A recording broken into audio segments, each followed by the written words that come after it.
You have 68 wins.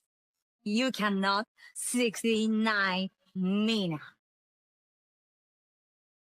Hey everyone, it is the center of attention, Brittany Brooks, and you are watching Simply Reliable Studios. Come on over, Simply. I'm being see, earlier I said something stupid to him, and now this is my receipt. Okay. Sabu's just sabotaging you. Yeah. He sure did. Hijacking. Yeah, he's taking over. Hijacking is a better word. You're right. Good luck. What up, everybody? This is the People's Babushka, and you are watching Simply Reliable Studios. Shout out to Simply Reliable Studios making their Symphony debut, sponsoring this match and the entire Dragon Kai demonstration. What's up, everybody? It is the hottest flame, the realest Hogan, the bionic baddie, Kiera Hogan, period, and you are watching Simply Reliable Studios. Say his name and he appears. I believe in Noah. I believe in Datula. The Meltzer of the multiverse. Who the fuck wants to compare themselves to another? How much of a mark do you have to be? You couldn't even pick a professional athlete. You went with a fucking journalist? Grow up, man. We just want to say thank you to Simply Reliable Studios for voting us as Tag Team of the Year. Of course. Because you know what they say, right? If you can't swim, You're bound to drown. Tonight, she is sponsored by Simply Reliable Studios from Orlando, Florida. She is everybody's favorite BFF, Izzy Marino. What is going on, everybody, and welcome to the weekly moderated insanity known as the Shenanigans here across the Simply Reliable Studios brand of channels. It is I, your moderator extraordinaire, the renegade of wrestling, JJ Williams, back in the his seat, joined by the Island of Misfit Toys, the simple man Noah Foster. Hello, everybody. Welcome back here once again to the Simply Reliable Studios. You know what this is? Brands, cements, and brands. Of course, that's for favorite fall-faced professional wrestling. Damn it. So without further ado, let's go ahead and bring in the rest of the panel. First and foremost, my partner in Love the Bed in AEW. We call the rest of the light and probably upset stomach mindset for some other stuff tonight. It is, of course, Mr. Reliable, Simply Reliable in true original form, Walter Cruz. Ronda won in literally 17 fucking seconds. She tackled Gina. Gina fought a little bit. She turned to the side, got that armbar, and she tapped. Literally 17 seconds in the first round. Well, at least I know I can last longer than Gina Carano. We've got one half of the Canadian connection and a man who just got done doing some hockey coverage with the Stat Boy. Nick is here. What is up, sir? Why were you guys talking about boobies for 45 minutes? Theme of the week, today's. She's yours, she's mine, she's our Canadian friend, Ash. That's actually elegant and not fake. Hello, Ash, how are you? Enough is enough. I've had it with these motherfucking AEW wrestlers winning my motherfucking New Japan title. Make sure you tune in every week because you never know who's going to drop in to join the Shenanigans. We do have the man who started it all. Jeff Meacham is with us. I am impressed with what's going on at the JCW. I'm happy for Russo. I'm happy for Vito. I am a viewer, again, when I can get home and sit my ass down for a half hour, whatever it is, and enjoy that shit.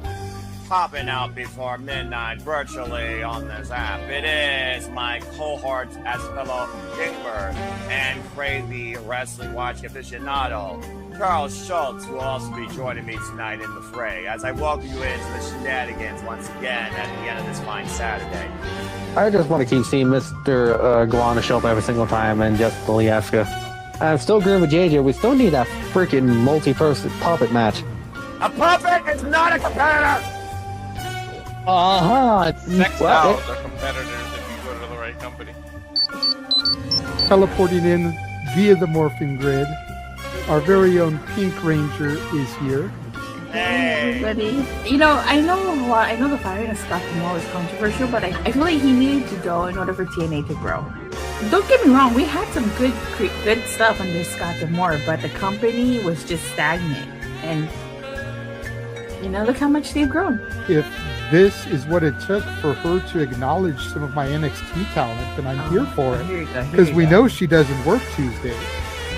So the fact that she watches Thursdays and is still getting exposed to my talent, like, hey, something happened, right? She told me the other night that Trick A was some of the best stuff in TNA. Yeah, I actually really did like Trick A. I was completely shocked and blown away to discover it was Chad Gable under that mask.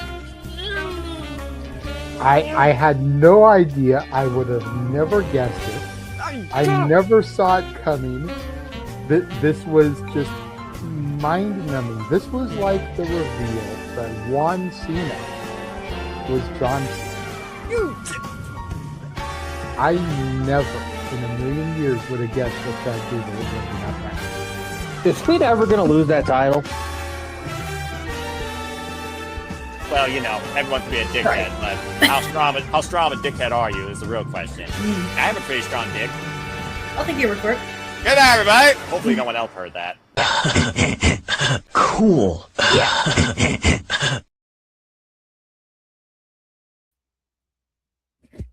Boy, if there ever was a cool down for there to not be anything going on in the conversation right now, it is this, but I digress. Here goes nothing.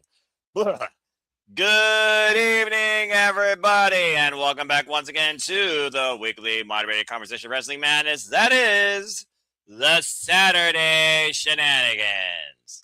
Hello, everybody, and welcome back in here to the Superchatted Studios and to the weekly forum known as the Saturday Shenanigans. You know what this is. I'm the simple man, the simple brand, the voice, the rest of us, forever grateful for all things professional wrestling. Damn it. And my name is Noah Foster. Thank you all for tuning in. Please subscribe, comment, tell a friend. If you want to dictate the conversation, super chat or PayPal the passions. It's truly as simple as that. But as you know, I am never alone, nor am I regularly the host, as I co-moderate and take over the duties sometimes for my friends, of course, that take care of other priorities or right now taking care of the mentality or have other things going on besides what's been subtly known as a passion.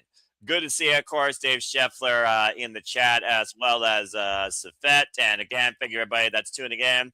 Without further ado, let's go ahead and welcome in tonight's clown posse, shall we? First and foremost, since we got a show coming us tomorrow from Canada, we have to have at least one Canadian on this strawway. So welcome in the master and the king of all foods and the missus that has her own master craft and something different that I'm not going to mention since we're not at the 10-minute mark.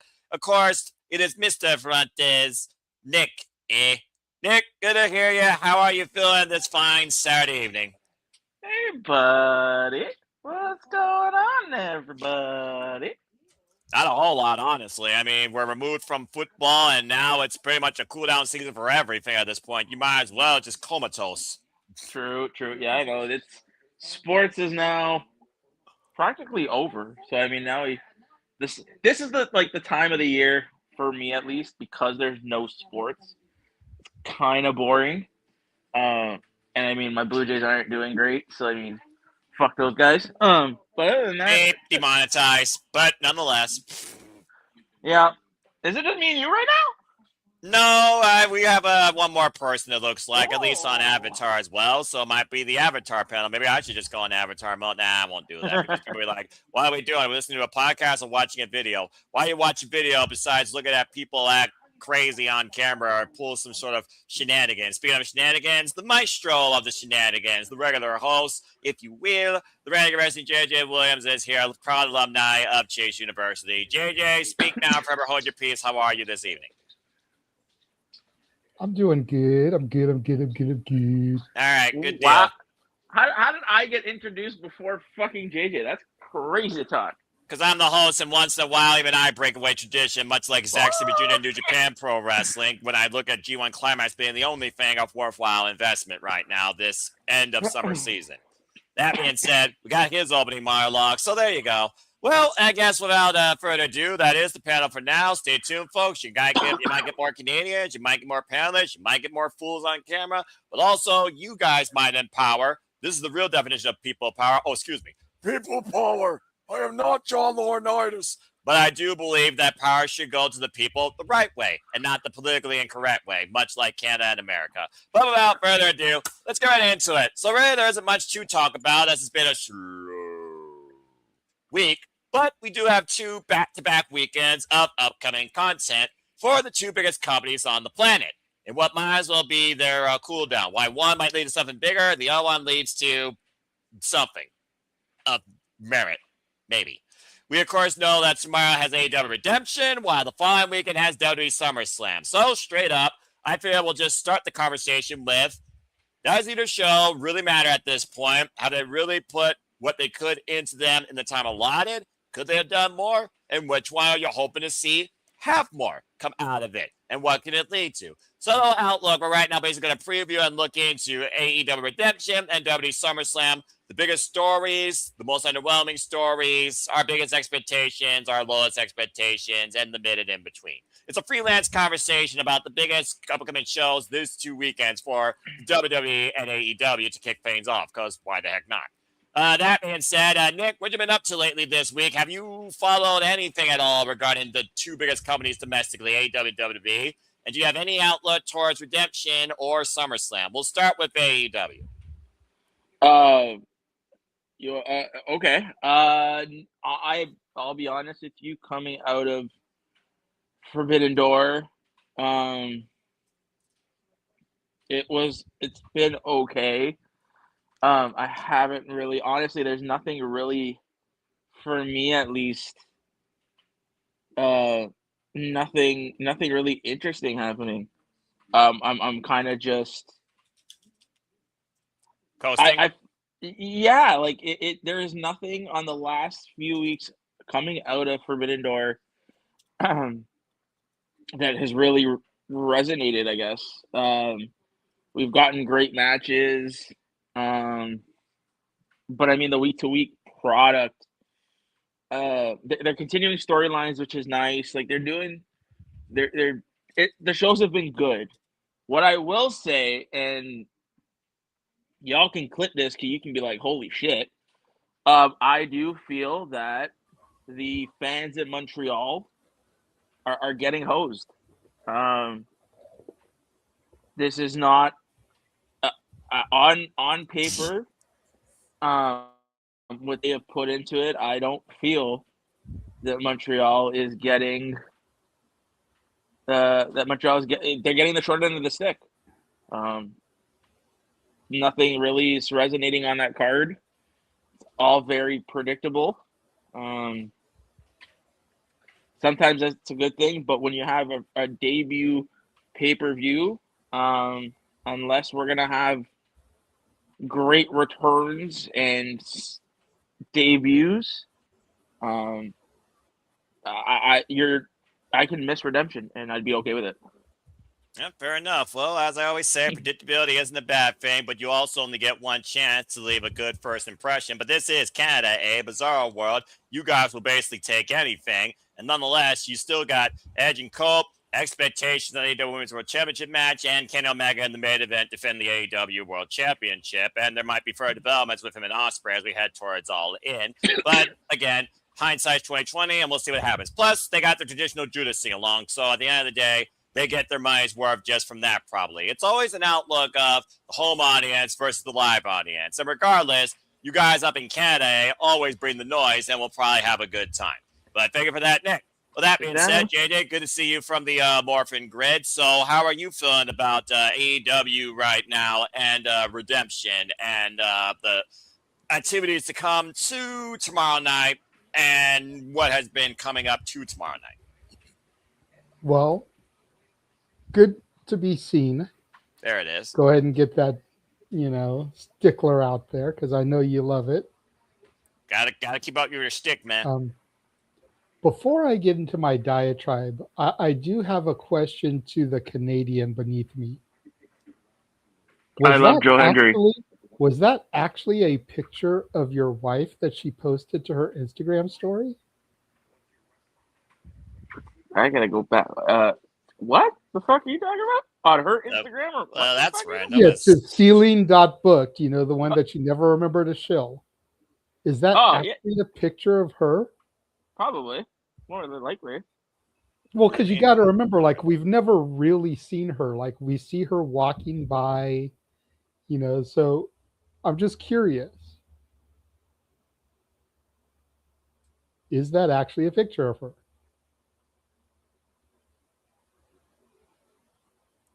To Alice later. The missus.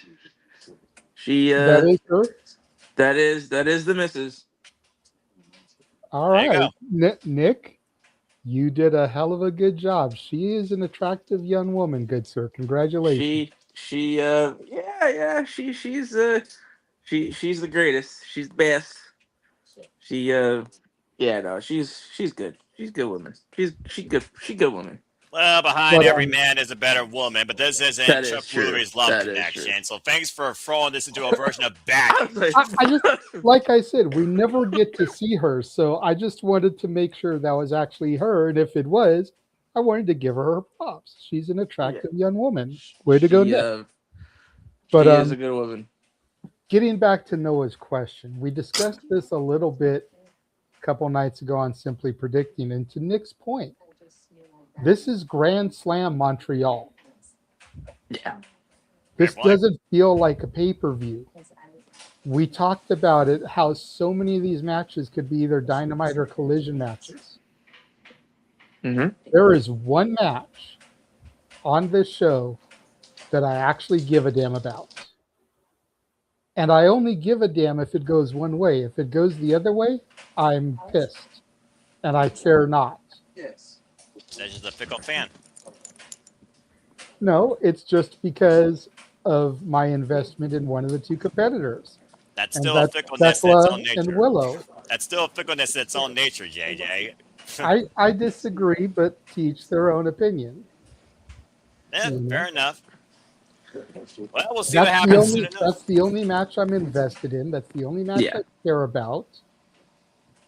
I could care less about the main event, Kenny versus Kevin, because we know who's winning. I could care less about the tag title match because we know who's winning. Mm-hmm.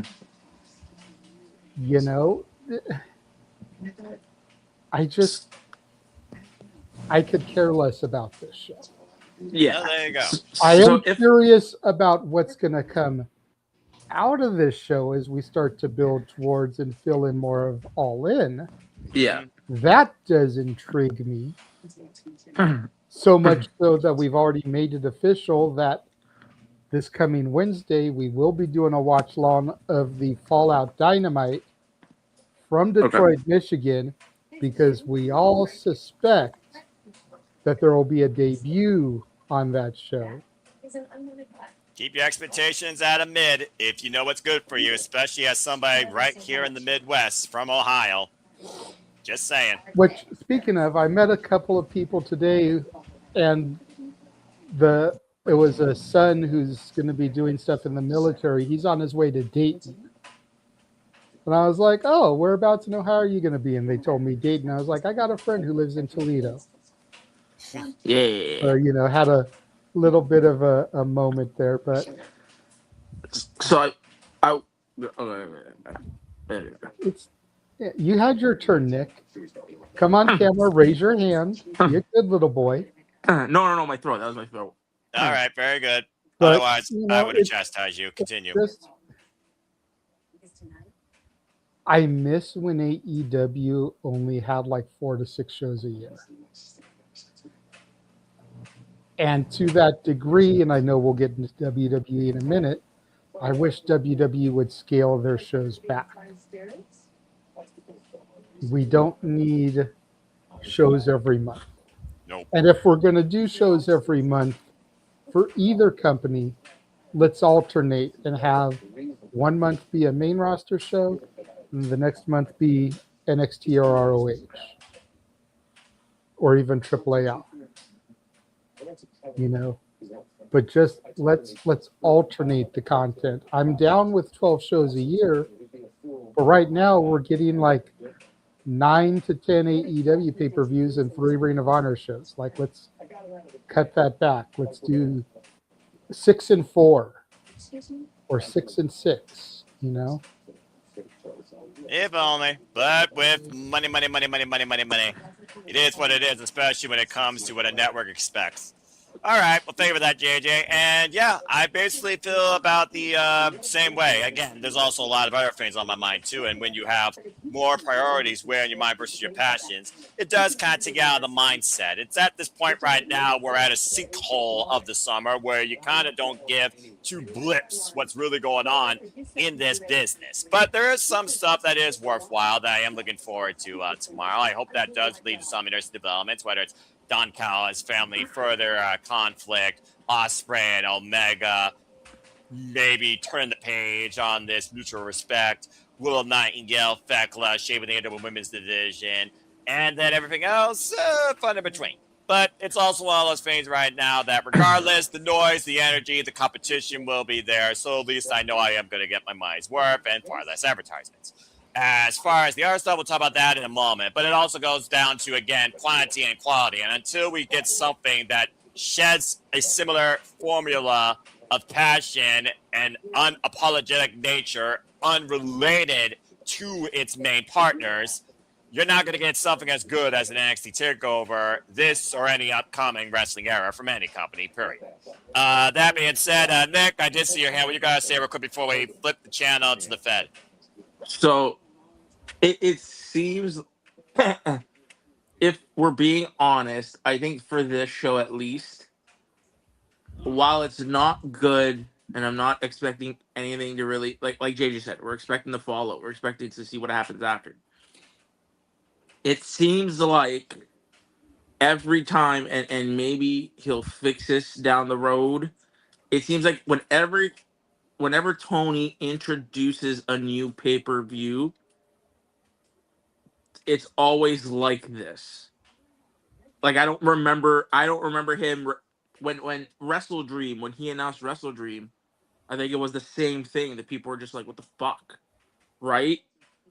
So I think when he introduces pay-per-views, it's always gonna be like this. Initial impression. Yeah, but even so, that initial impression you should do. Like I'm expecting, even though the build wasn't there to it, I'm expecting big things to happen on that show. So if there's not any big things that happen, whether it be a big debut or two, or a return, this show is gonna fall flat regardless. So I'm not gonna scrutinize it so heavy this year. I think next year, when it's here, I hope that Tony plans better because he knows that he has a pay-per-view, right? That's still not an excuse. People are paying $50 for it. You should be on your toes with this show. So yeah, it seems to me he does that a lot when it comes to new shows. Whether it be something of like this. And again, who knows? We have to keep in mind, I don't care what anybody says. The main event of this show should have and would have been MJF versus Kenny. But they opted to do it at Beach Break or Spring Break. So Beach Break. You're right. You're right the first time. Yeah, so there must have been an injury. MJF must have been hurt because I can't see. Like I'm pretty sure that there's been injuries happening that we don't know about. Like there has to be some underlying things that have happened that we don't know about. How you'll know? Because how you know? How you'll know? To make this show not there. So again, we'll find out what happens tomorrow. Again, I do feel bad for the people in Montreal because I do think they're getting hosed a little bit. Well, as long as they're invested, entertaining, get their money's worth in the live audience, you don't see people chanting anything against AEW like boring or just sitting there on their phones or looking up at the lights. Though there's a couple matches that they might do that based on Carter as well. It seems that every time we do like an AEW pay-per-view, though, that crowd is invested all the way for the end. So we'll see what happens, even with the cooldown match. And again, it's just one of those things right now. You have to literally subvert your expectations and just enjoy it, or you just look at something else. There's a reason I took a 2-hour walk during Night of Champions in Saudi Arabia. I have no regrets. As far as calling this tomorrow, casual way to close a Sunday before I head up to sleep to work in IT on Monday, now that I'm salaried. That's going to be a whole new mindset to get used to. But nonetheless, it's all about expectations on your quantity and quality of belief and disbelief. And with AEW, quality is always at a high average of good when it comes to me watching. Can't say the same thing for the other place, though. 10 times over when it's the same damn repetition at the very top. Acknowledge that. But that being said, thank you, Nick. Thank you, JJ. All right, let's flip the channel now to the Fed. As, of course, we got SummerSlam, also known as Summer Season WrestleMania, because SummerSlam now is 2 nights. We still don't know the card order. We know that we have literally the same people at the very top, and internal company, K-From or not, they're sick of it according to what I've read. One of the most interesting matches, though, that seems like an exhibition that has my most investment is definitely Gunther versus Nick Aldis, because Magnus, a.k.a. the former NWA World Champion, a.k.a. the former TNA World Champion, Nick Aldis in the ring with Gunther, 2 men as traditional as wrestling goes back to. Yes, please. And then there's everything else. We know, of course, that we now have a number one. Oh, excuse me. Spoiler alert for those who didn't watch SmackDown in 3, 2, 1. Finn Balor won a fair 4-way to face Sami Zayn at SummerSlam, and one of those 2 men will be the new number 1 contender for the undisputed WWE Championship, regardless of result, between Cody Rhodes and CM Punk. So there's that right there. Timu Baddie Squad brought to you by Wingstop, along with that dud. Apparently it attacked Charlotte Flair, and while Charlotte Flair did qualify for the ladder match, Nia Jax got screwed again. So I don't know if Jade's character is actually working in her favor right now, because she just helped Charlotte to a win and primarily on Nia, but then again, who cares about either of those? As far as other stuff, honestly, this show, it's like a top 4 when you look at the biggest matches here.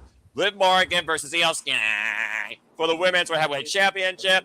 Cody Rhodes challenging CM Punk for the Undisputed WWE Championship. Roman Reigns defends the World Heavyweight Championship against Seth freaking Rollins. And Obafemi, who apparently I did learn and I did read, he did sacrifice the championship opportunity. He no longer has one. Obafemi will take on Brock Lesnar inside Hell in a Cell to conclude their trilogy. And then there's everything else, including crowning an interim WWE Women's Undisputed Championship in a ladder match. The only one that matters, that one right now, is Chelsea Green. That being said, have either of you kept up with any news updates, match updates, or any subvertive expectations for WrestleMania Summer? I mean SummerSlam. Of course, SummerSlam being 2 nights, maybe I might as well call it that. Will it be better than WrestleMania overall? Will it be just as mid as Night 1 and Night 2 was the pick-me-up? Or will it be more of the same last year, where last year, both Night 1 and Night 2 were kind of okay overall, both nights considering? Let's go around the horn and see what you all think about this. And Dave doesn't need a super chat about this unless he wants to. But hey, Dave, thank you, Bob, for your super chat earlier. Appreciate you being part of the conversation. And let your thoughts be known also in the chat as well. And again, if you want to dictate the conversation further, super chat or PayPal at Passions. It's as simple as that. Yeah, Dave, what are your thoughts on SummerSlam WrestleMania? Summer WrestleMania, SummerSlam this year regarding what right now is booked and the fact we don't really have a match card for either night at this point. Is one night has the potential to be better than the other? Will they both be mid? Do you care about Roman and Seth and Cody and Punk, despite the fact we got 2 heels, 2 faces, dynamics in those matchups? Do you care about Brock Lesnar but Femi? Do you care about Chelsea Green becoming interim WWE Women's Undisputed Champion? Do you care about anything? Go ahead and speak. I care about this show more than I care about Redemption. Well, that's not a high bar. You know, Considering at least this doesn't look like a TV special. You sure about that? I'm 100% sure about it. Let's see how the cards are matched out. Continue. You know, I mean, because one might be a Monday Night Raw.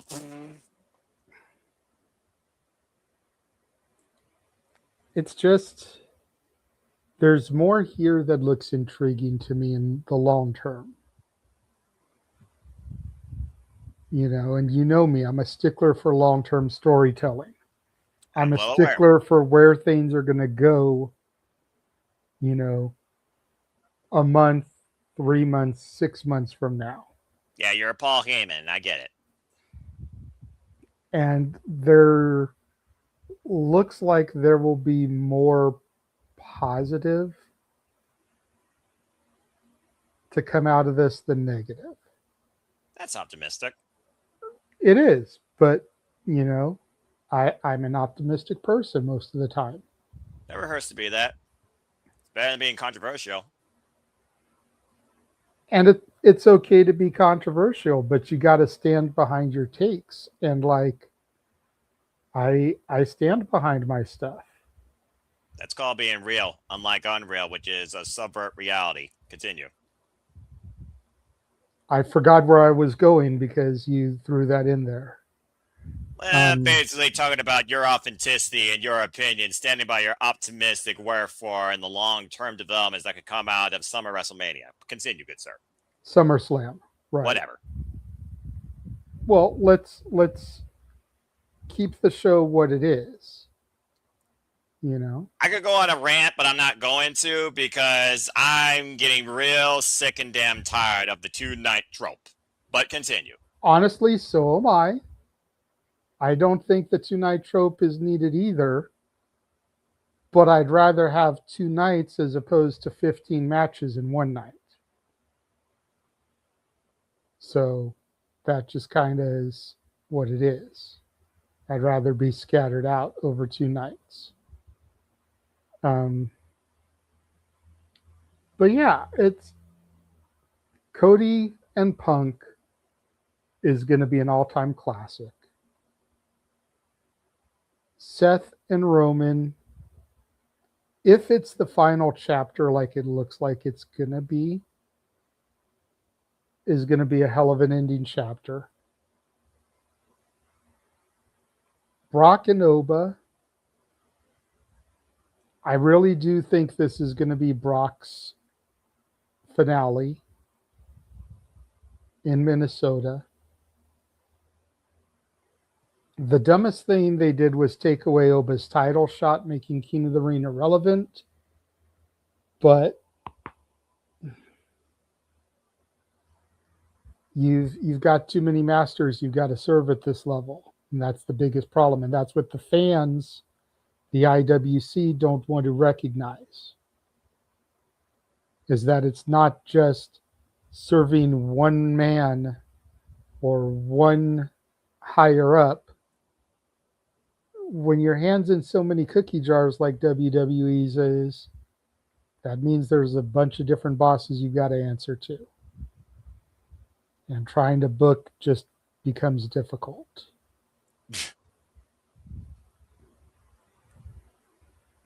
But I'm looking forward to it. I'm going to be here for it, whether I get to watch it or I'm just in studio producing. It's going to be a good time. All right, Nick. Ball's in your court, bruv. Go ahead and lend your thoughts towards SummerSlam. What's your outlook on this annual 2-night extravaganza coming up next weekend? Well, I always like to preface this by saying WWE is not my thing, my cup of tea. So I don't want people to think that I'm just ripping on it for the sake of ripping on it. However, the show, again, it's the same thing that I say about AEW. The week-to-week product is fucking abysmal.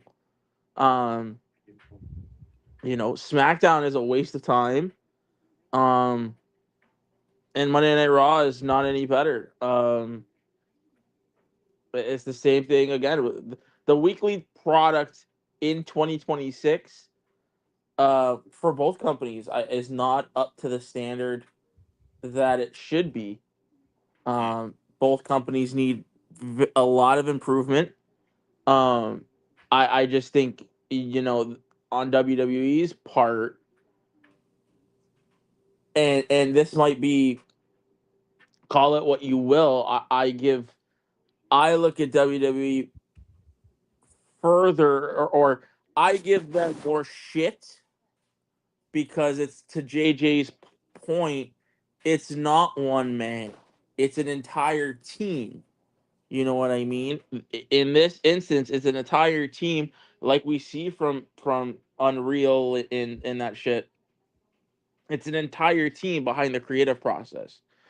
So you have so many minds working there, and the product is not up to snuff. That's no excuse. It's no excuse for either companies. Both products should give us week to week television that we can invest our time in and enjoy.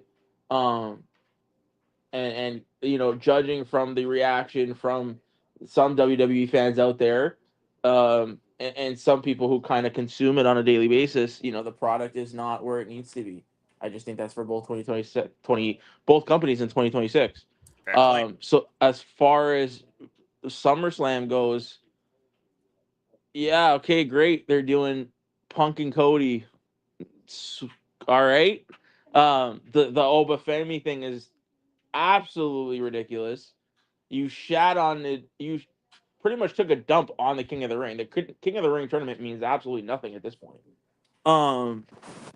Baron Corbin getting a title shot for absolutely no reason. Oh yeah, that's right. That was booked officially too. He's taking on Trick Williams for the United States Championship. Yeah, he just came back. Like, you're already putting it. So, I mean, if Baron Corbin doesn't win, it's a fucking waste of time, right? And then you have the Danhausen Dom match. It's just that company, I think, is appeasing to a different demographic, and that's not something, at least for me, anyways. It's not. I'm not interested in anything that they're doing. Again, both companies could be better in 2026. We had if you check out our interview back on Thursday where we talked to Jeffrey John. He's a guy who watches the weekly product, right? And we kind of, he said in so many words, that the WWE product again isn't where it needs to be. Paraphrasing. But yeah, SummerSlam sucks. I hope coming out of SummerSlam, the TV gets better. But if you're asking me, am I gonna watch it? No, it's not something that I'm gonna willingly want to watch. But hopefully they have a good show, and hopefully coming out of that show, Monday Night Raw and Friday Night SmackDown, they do something on there that's a little bit more interesting. Yeah. Justice for Sammy, though. I could say that. The last real good guy in pro wrestling, right? Though, Justice for Sammy. Well, I mean, he get a chance. All he's got to do is beat Finn Balor at SummerSlam, the same stage that Finn Balor won his only ever undisputed Universal WWE Championship, known as the Universal Championship at the time it was first introduced, all the way back in 2016 before his shoulder was popped out, and he popped it back in and still beat Seth Rollins. And this is some of the decisions that kind of make you scratch your head. Like, that is on par with the Obafemi thing. It's like Sami Zayn got fucked. You take everything that happened to that guy in the past month since he was launched. Like, why does he? If I'm him, and this is again decisions that don't make sense. And I mean, they're a bigger creative team. They should be figuring this out. Like, why does Sammy need to go through Finn when he's just been fucked every single turn? Like, it just, things there don't make sense. I don't get it. So, the world's not meant to make sense, especially for pro wrestling. And both places are basically, I feel like, in cruise control these 2 weekends. But I do feel like one night, and booked correctly overall, could be the more, okay, this is kind of good. And apparently, looking at WWE's website, they got 12 matches booked. They just haven't figured out the cards yet. So whether or not one more is added, maybe the Women's Intercontinental Championship, I don't know. We'll have to wait and see. But apparently, Fed also agrees with you, saying that Sami Zayn got screwed. Again, though, just playing devil's advocate, he did say no matter what happens, I can now call myself, I was the undisputed WWE champion. he was for a cup of coffee, and CM Punk took it in Chicago. And we'll see what happens following SummerSlam. As, of course, AEW goes to All-In season, and after SummerSlam, we go into Money in the Bank, I think, or what's in September? I don't remember. I don't think there's anything in September right now, unless it's Crown Jewel. Who knows? Probably. I would say maybe. Like, have they done a WrestlePalooza yet? Like, who knows? Oh, that's right. That's what it is. I think you're right. I think it's WrestlePalooza, the kickoff of ESPN. That, ironically enough, will be ESPN's 1-year anniversary. But I feel like either JJ way, wants to say something. This is WrestlePalooza has not been announced yet. No. I do know they are doing Triple Mania in September. Mm-hmm. So they may be focusing attention there. And I believe NXT has something in September as well. I think they announced something to go, Worlds Collide is going to be competing with All Out. Yeah, that's in September, yeah. Yeah, okay, yeah. So you two. So they may or may not do anything in September because of those.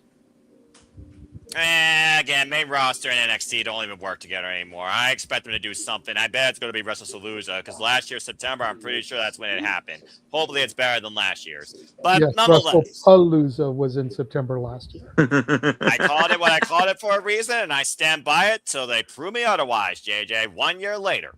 Hey, that was a debut pay-per-view too, by the way. Just putting that out there. But anyway, again, subvert your expectations, follow what you choose, folks, and see what you enjoy and conversate with others what they enjoy and see if you all find a happy median and don't chastise people.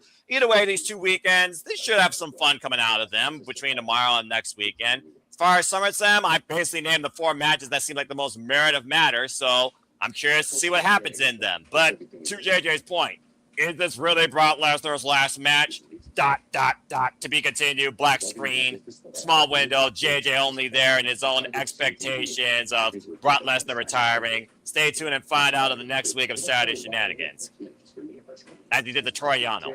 All right. Well, that being said, that basically covers the 2 big weekends that are coming up back to back with the 2 biggest shows and the 2 biggest companies at this point.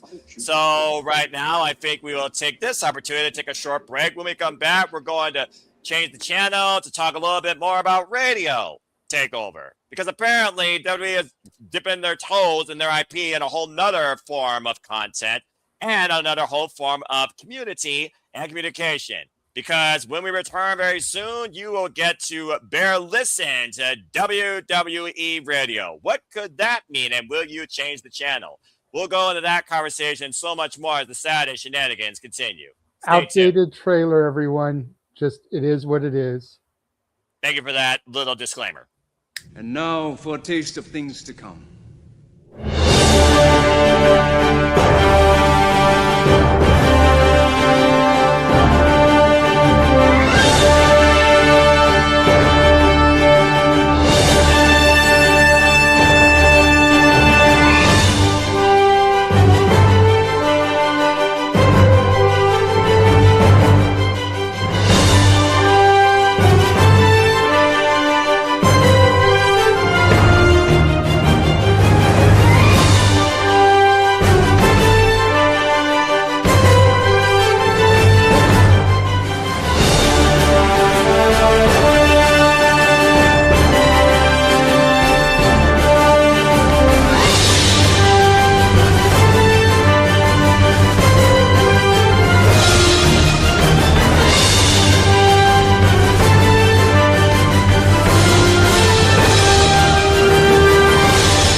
And as always, here at the Super Reliable Studios, that trailer shows you here. We truly encompass, celebrate, engage, pontificate, analyze, criticize, and react to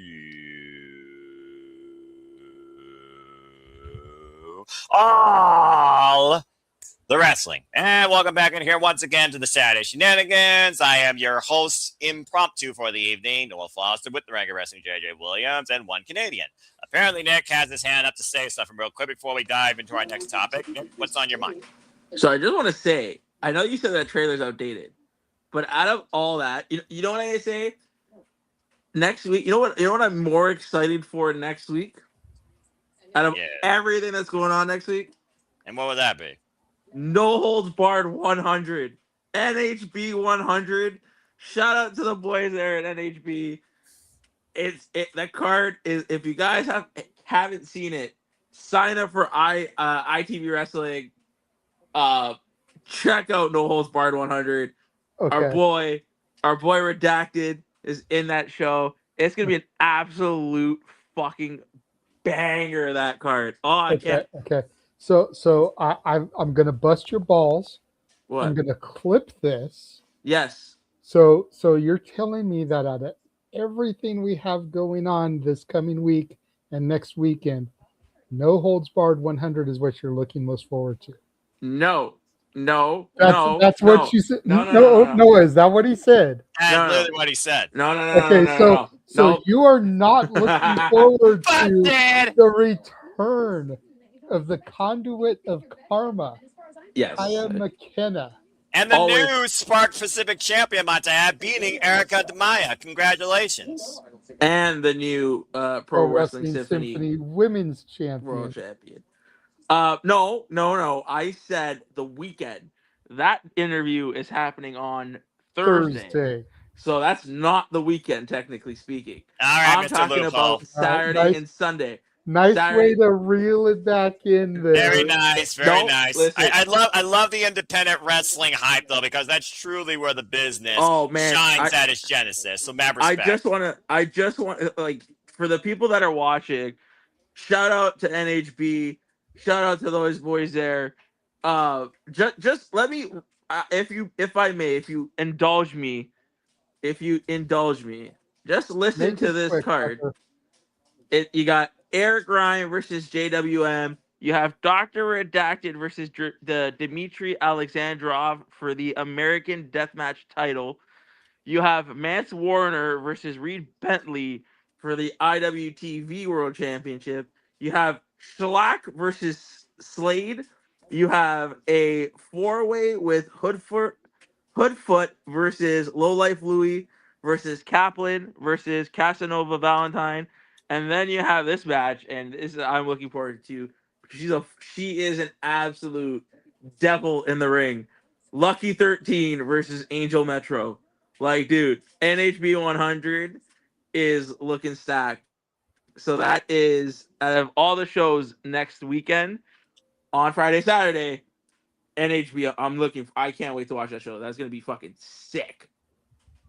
All right. Shout out to those guys over there. And then we have that too. That's August 8th. That's the weekend after. And again, thank you so much, by the way, to Pro Wrestling Symphony in conjunction with other great professional wrestling promotions that are showcased in the town of now that could be the superstars of tomorrow, the next great wrestlers for the bigger companies of the future, including Kaya McKenna, who will be defending her Pro Wrestling Symphony Women's Championship at no remorse against Sigrid. And you will stay tuned for that and so much more, courtesy of Independent Wrestling TV. Subscribe today on WTV. That is Saturday, August 8th, 2026. Pro Wrestling 70, a proud partner here at the Super Reliable Studios. We're happy to support them. Yes, JJ, You know what you the guys best say? part is about these graphics going up and down like that? It separates me and you. No, it covers Nick. Well, yeah. You can't see me. Well, now we can, John Cena. Oh, there you go. But yes, if folks. you guys can though, if you guys are watching this live, clip it, send it to Mr. Danny D'Amato. Shout out to him. He's doing a great job with NHB. It's that card's looking really nice. So shout out to those guys. Can't wait to watch it. Very nice, very evil. All right, very good. There's no curse there, but karma is indeed Kaya McKenna. That being said, Let's see if your ears will be cursed or blessed as WWE brings to you on Sirius XM WWE Radio. It was officially announced, and I do mean this, Lily JJ, officially announced on WWE.com, launching July 27th. Sirius XM and WWE have teamed up officially for WWE Radio. Apparently, this will allow us to hear live play-by-play audio coverage for all WWE's biggest PLEs, including starting actually next weekend, SummerSlam. So if you don't, I think it's hilarious that this is our topic right now. Not to step on you, as the man who just entered the green room was the one that kind of broke this to the chat rooms and to me directly. So since he's probably only here for the hottest of hot seconds, let's bring him up and throw to him so he can talk about this topic. All Jeff right. motherfucking Meacham is in the house. Jeff motherfucking Meacham's in the house. Yeah, that's true. Like literally for about 20 minutes or so. But yes, I'm here. Hi.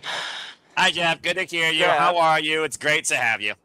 It's good to be heard. It's good to be had, as JJ would say. Yeah. Before you continue, Yes. we need your face more often. I miss you. Well, you can't have my face now, but next week you probably get sick of me. I'm gonna be on doing the watch along reactions with Greg both nights, and on Shenanigans and Meech's musings after SummerSlam Sunday. So you'll be sick of me before too long, Nick. I promise. And people say I work the hardest. Jeff is always the hardest working man. No, well, no. When it comes to the podcasting, no, you are the hardest of the hard workers. But JJ's seen my schedule between now and Saturday the 8th. I have a single day off from either where I'm at or with you guys. So, yeah, I'm a little busy for sure. Oh, fair enough. Well, that being said, WWE is always busy. Radio is what we're discussing right now. What a timely involvement for you. So that being said, Jeff, welcome to the Shenanigans as we restore back to regular scheduled programming. You were one of the ones apparently first on the scenes when this news broke out, and I just learned about this thanks to my ATW crew. Shout out to the KG King. So, Jeff, what's your outlook with WWE taking over radio with live play-by-play broadcasting? So I had messaged Greg as well as JJ and Walter because what this signals to me is my interpretation when I saw the announcement on the NoDQ.com posting. Shout out to our friends NoDQ.com. I feel like this is them attempting, WWE pronouns, pal, attempting to crack down on the third-party coverage of their premium events, of their television shows, of their special events, all of the things. And everybody had a different reaction. Greg was kind of like, F it, bring it on. We'll do it till they shut us down. I was like, that's not what I was going for, but yeah, sure, why not? JJ and Walter were of the mindset of, yes, it could be looked at as, we're in trouble because, which what I said is like, well, we're fucked because now we're going to have to like be dancing around that too. And JJ made a very valid point back to me.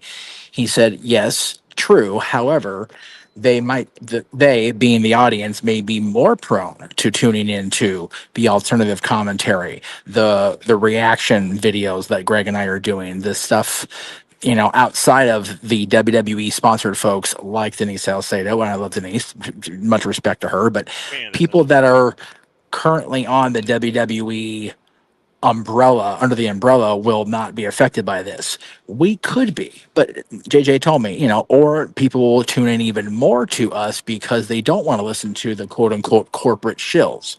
And that's a valid point too. I'm looking forward to seeing how next weekend goes. I purposely took the 2 days off from here where I'm at in my undisclosed location because I wanted to be part of SummerSlam. SummerSlam was always going to be a hot show. It's always going to be one of the bigger events of the year, even with the current critique of WWE Creative. So I was curious to see how it laid out. We added about 42 matches last night on SmackDown alone. So I'm like, I'm here for the full card now. But at the same time, it's going to be a very interesting next few days and few weeks with this new announcement. I'm a little bummed as a fan of all the wrestling, damn it. But I'm not surprised that Busted Open Radio has basically become WWE Radio. They tried this many moons ago. I don't know how old our audience is, or a lot of even the panelists are, but back in 1993, when Jim Ross came to the WWF, part of it was they established Radio WWF. And there was alternative commentary on a radio station. And also on a pay per listen basis. Like I think Gorilla and JR would call the shows like WrestleMania, King of the Ring, and the like. But 33 years ago, the radio technology was just that. It was radio. It was terrestrial. The way streams are now, the way podcasts are now, I'm surprised this hasn't happened sooner. Right? Especially with how long Sirius has been around. I mean, it feels like you would figure they would have tapped into this media venture when they made their WWE logo nice, shiny, and brand new.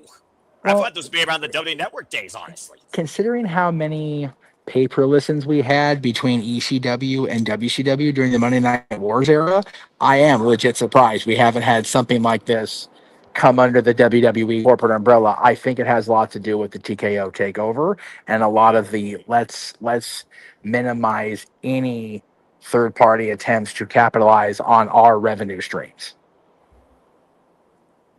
As JJ would say, that's fair. Yeah. All right. Well, thank you for that, Jeff. Well, JJ, I mean, again, it's another market WWE's finally tapping into. It is another form to literally blast their product out there. And for all we know, people might want to listen to Booker T and Vic Joseph Gosling over SummerSlam versus Michael Cole and Wade Barrett. I think I'd rather listen to the latter just because I can stand Wade Barrett. That being said, what do you think about this new venture that WWE is bringing forward? How does it really affect you as a fan, but also, as you kind of are putting out here with Jeff, a content focus covering creator? Well, like Jeff brought up when he was doing his little speech there, I'm really not affected by it right now.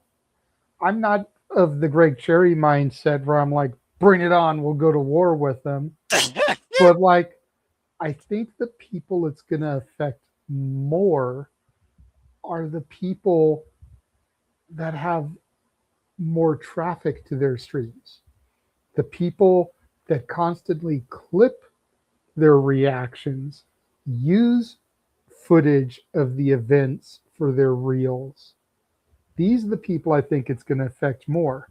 Your mini portables, your wheezy blondes, these type of people. We never do that. We show the graphic of the match that we're calling and talking about.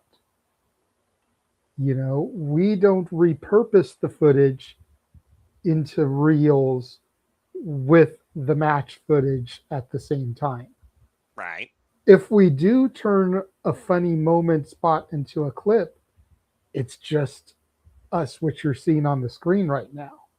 And you're too short.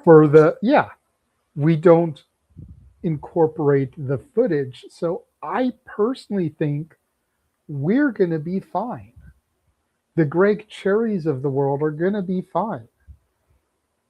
And Safet kind of making my point in the chat, and you brought the comment up, I brought it up, I'll bring it up again. He'd rather listen to us than WWE Radio because we're not corporate shills. Anybody that's tuned in, the 15 whatever watching us right now, watched me and you go back and forth when it came to WWE in the last segment.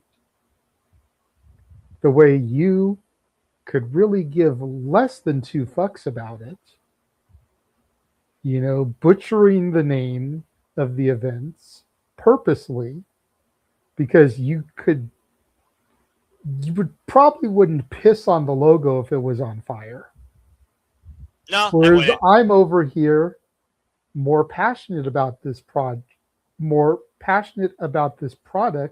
than I am the company across the street.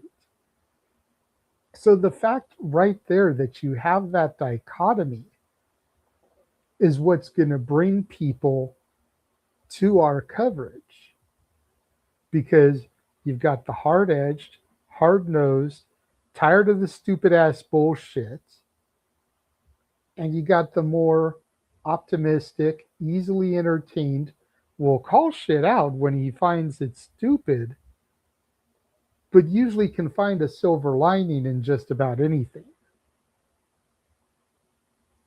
And we're not going to come off, whether it's me and you, whether it's you and Walter, whoever the pairing is, whether it's you and Jeff, aren't going to come off like, oh, well, they're just saying that because WWE is footing their bill, like WWE Radio, like Busted Open.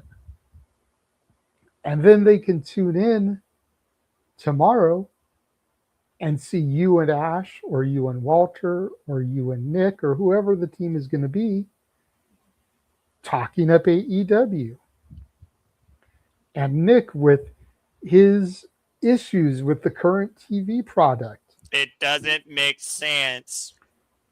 But being that dichotomy, that yin and that yang, that two sides of the coin, Harvey Dent style, to every watch along that we do. So I don't think it's going to affect us. Like I said, I think the people it's going to affect are the Wheezy Blondes, the mini portables. People like that have thousands of people that watch their watch alongs. You know, that click on their reels and see them reacting to the part of the match on their shorts. That's who I think it's going to affect. I'm here for it, though. You know, personally,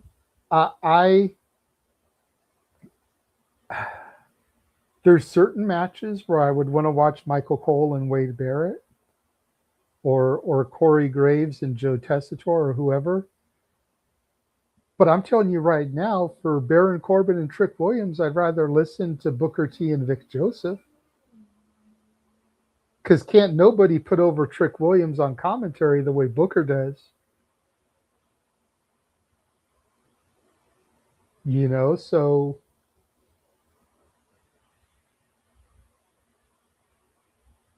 just saying. No, I mean, that's fair. To everyone, their own. And much like what you watch, you have a right to choose what you listen to. For me, and we appreciate that, Safet. You know, yeah. We give you a hard time all the time because you never super chat or donate, but we do appreciate the fact that we entertain you. And, you know, like I've said before, I understand you don't have a credit card, but go buy a Visa gift card. You can use that to super chat. I mean, that's fair. Use human monies to buy that. Human monies. And then you can use that gift card to super chat and donate to us if you don't have a credit card. Hey, Danhausen, I watched Danhausen try to buy CM Punk's championship for 300 human monies.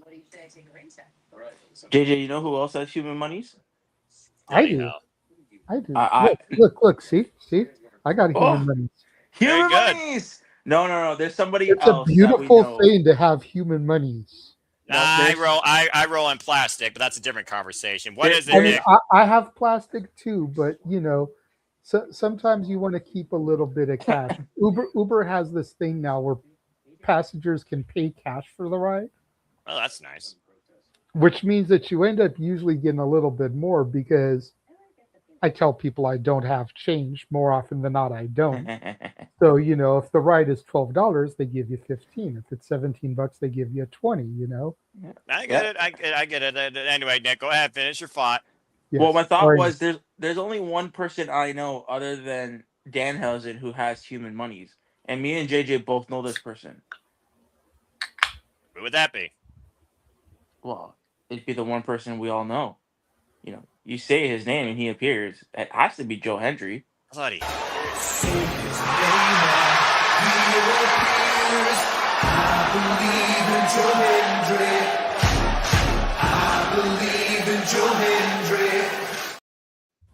You know who else has human monies, Nick? Chase U? Well, yes, they do. No, they don't. They're dead. But you know who else has human monies, Nick? No, who? Pro Wrestling Symphony, because they've gotten at least 300 human monies from us. Oh, Sponsoring matches and shit. Hey man, love us. And we love love from Pro Wrestling Symphony. August 8th, go check them out, Eastside Bowl. Stat Boy may be there too. You can meet Stat Boy. Cheap plug. We love Connor, Rory, and Pat. We love them all. We just need to hurry up and whoever get Corey Colby. is, because Corey messaged me. this most Connor, recent sorry, time. Connor. I don't know why I had Corey Hayes in my head. Botch. We need Colby on the show though. Hurry up. God I know damn it. Colby. God damn it, Colby. Had the tag champs. We're getting the women's champ, even though it's a return visit. Need to get their Need to get main the world man. champ. Need to get Colby. You need to get the world But champ. anyways. Yes. That was a cheap plug. No, I'm curious to know your thoughts on this though, Noah, and then we'll go to Nick to finish it out. Since you are the lead voice of this brand, I'm curious to know your thoughts on WWE radio, and do you think it'll affect us, or do you think I'm kind of onto something here and we'll be virtually unfazed? And hell, we may see an uptick because people like Safet may come over to watch us because we're not corporate shills. All right. First off, I can't tell you how many times. We love you, Ash. We'll see you when you get here. Get home safe. Yeah, seriously, focus priorities, all right? Your safety is number one priority. That being said, this is not number one priority for me. But I will say this. I can't tell you how many times between family, you yahoos, and every Lyft and Uber driver I'm with, or anybody I've communicated with, think that I should be in radio or should be freaking public speaking. That being said, I'm just the voice that just has his own outlook on all things in life, and apparently people listen to it. For me, I think you're on point. I don't think it affects us because at the end of the day, radio is its own market of communication. This is just a dedicated market for WWE content that you listen to already on a regular basis, whether Spotify, you watch the actual video and subtle body movement on YouTube. It's literally all their podcast forums basically on this channel with Stephanie McMahon and Cody Rhodes and Undertaker and Not Sam and the other bald idiot and some other stuff. I don't think it's going to affect us at all because at the end of the day, we're our own outlet and we're not corporately invested by anybody. We are individually invested ourselves into our outlook on this business for everybody for the cost of nothing. Donations are encouraged, hence in point, Superchatted, PayPal, simple as that, to further enhance conversation or to further engage our audience. That's what we're all about here. It's a free form platform for us to engage as a positive, open-minded, authentic, 100% unscripted, unapologetic outlook on everybody in this wrestling business with the biggest of opinions across our entire internet family. F the original name of whatever you call the dadgum community as a whole because it is toxic more than Britney Spears was during her last prenup. Damn it. And I said what I said. But nonetheless, we are our own individual entity that is getting a grasp on the wrestling business, standing up for the small players, the little guys, the individuals that just wanted a forum where they knew that they were going to get something different, something raw, something original, something with real straight talk. I don't think it affects us at all. At the end of the day, the only one it affects right now is those that might be trying to get involved in radio to cover WWE content or want to put their voice out there on a freelance radio platform for WWE content, and now WWE's like, pay us or you can't. Oh, you're not under our umbrella, you can't. Now, whether or not to start a new program for the next great podcasters or radio correspondents, because at some point you got to figure out who the hell's going to replace Michael Cole. I don't think that's going to affect us either. I don't see that happening. And no, as much as you all say, get this man a contract. I don't need to work for any company. I work for a multi-billion-dollar nonprofit in IT, and I am very, very happy. Thank you. So no, I don't think it affects us at all. At the end of the day, if it does allow more people to engage in what the frick this crazy what professional wrestling is, even under the realm of sports entertainment, by just their ears versus their vision, then I'm all for it, because I hope for nothing more with anything that is out there adding to the wrestling forums that brings more fans to the product, but they also learn there's more than one company. Unaffected. Now, that being said, you got my opinion. Now let's go down and get the voice of the Canadian. Nick, do you all even have Sirius XM actually up there? Because I know Canada's different with all their sports networks and everything. I imagine Sirius XM is universally accessible like Netflix across like radio because it's an app. But what are your thoughts on W Radio? How does this affect the Canadian radio waves? It doesn't affect the Canadian radio waves at all. I mean, we Good on have you. we have Sirius XM out here, but it's a paid subscription. And I don't really know. Like I don't have it, and the only time I would even use it, is if I got like a 4-month free trial from. The 4-month free trial. Yeah, like I wouldn't pay for Sirius. So for me it doesn't matter. What I will say, and I mean we have to call a spade here. It's like you said, this is a business. They want to control the narrative on a lot of their on their product, right? It's, and I mean, it's just another way they're trying to take over the world. Everything will be WWE. Yeah, in a way, Fly right? me to the moon. If that happens, continue. In a way, they are right. They want. Let's call it a spade a spade. WWE is mainstream, whether you like it or not. They're on ESPN. They're on Sports Center. They're doing things with the Knicks and with this sport team, and they're hugging and kissing babies, and they're at UFC events. AEW, like the AEW stars do that to a degree, but they're not there. They don't, and I don't think AEW will ever be there. And that. So I mean, at the end of the day, it's a business, and they're trying to they're trying to be in all aspects of mainstream media, and I don't blame them. I hope. I mean, it just means that unfortunately, with the news came out about Thunder Rosa and her no longer being a part of Busted Open, they're not going to be talking about AEW.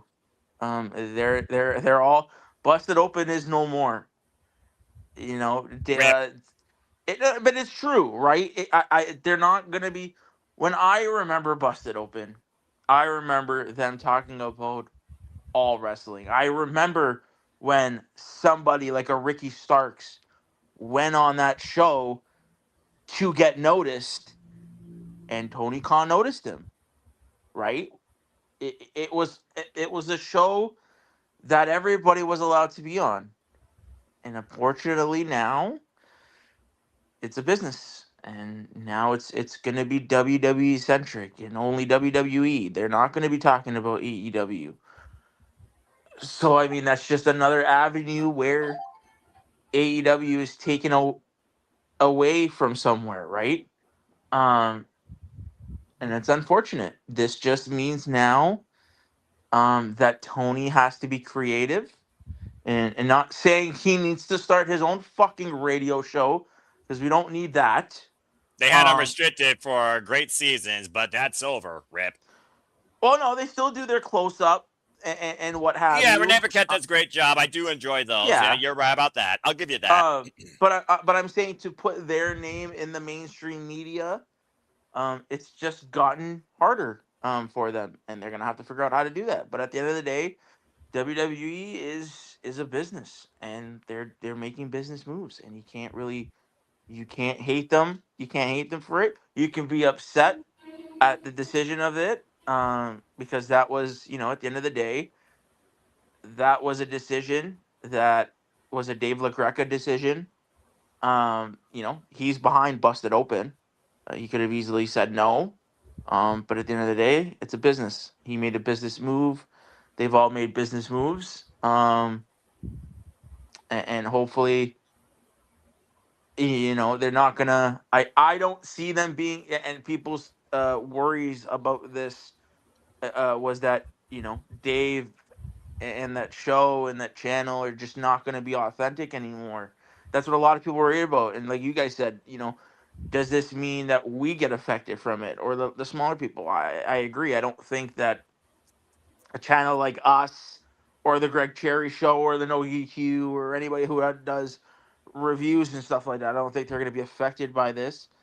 I really don't think anybody's going to be affected by like the content creators in that aspect. I don't think any of them are going to get affected because again, WWE wants it to be in the minds and in the mouths of people. So I mean, the more eyes that they get on their product, the better. So I don't see them worrying about this. But yeah, just in a roundabout way, it's fucking business. Good on them. Just means Tony has to get creative, but can't fault them for doing it. So hopefully it works out. Hopefully they stay genuine. I don't see them being genuine. I see them critiquing the product in a certain way that even if it is shit as all shit can be, they're still gonna fucking eat it up and glaze it to being this great thing. So, the time for authentic takes is supporting local and smaller channels like us, where we're gonna give you our authentic takes. And if you don't like it, there's the door. Don't let it hit you on the way out.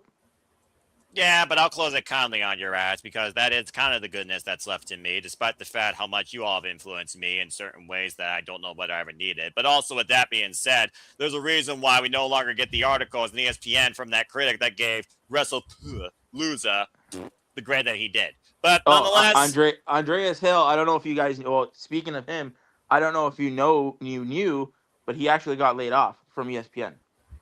Damn. He is not a part of ESPN anymore.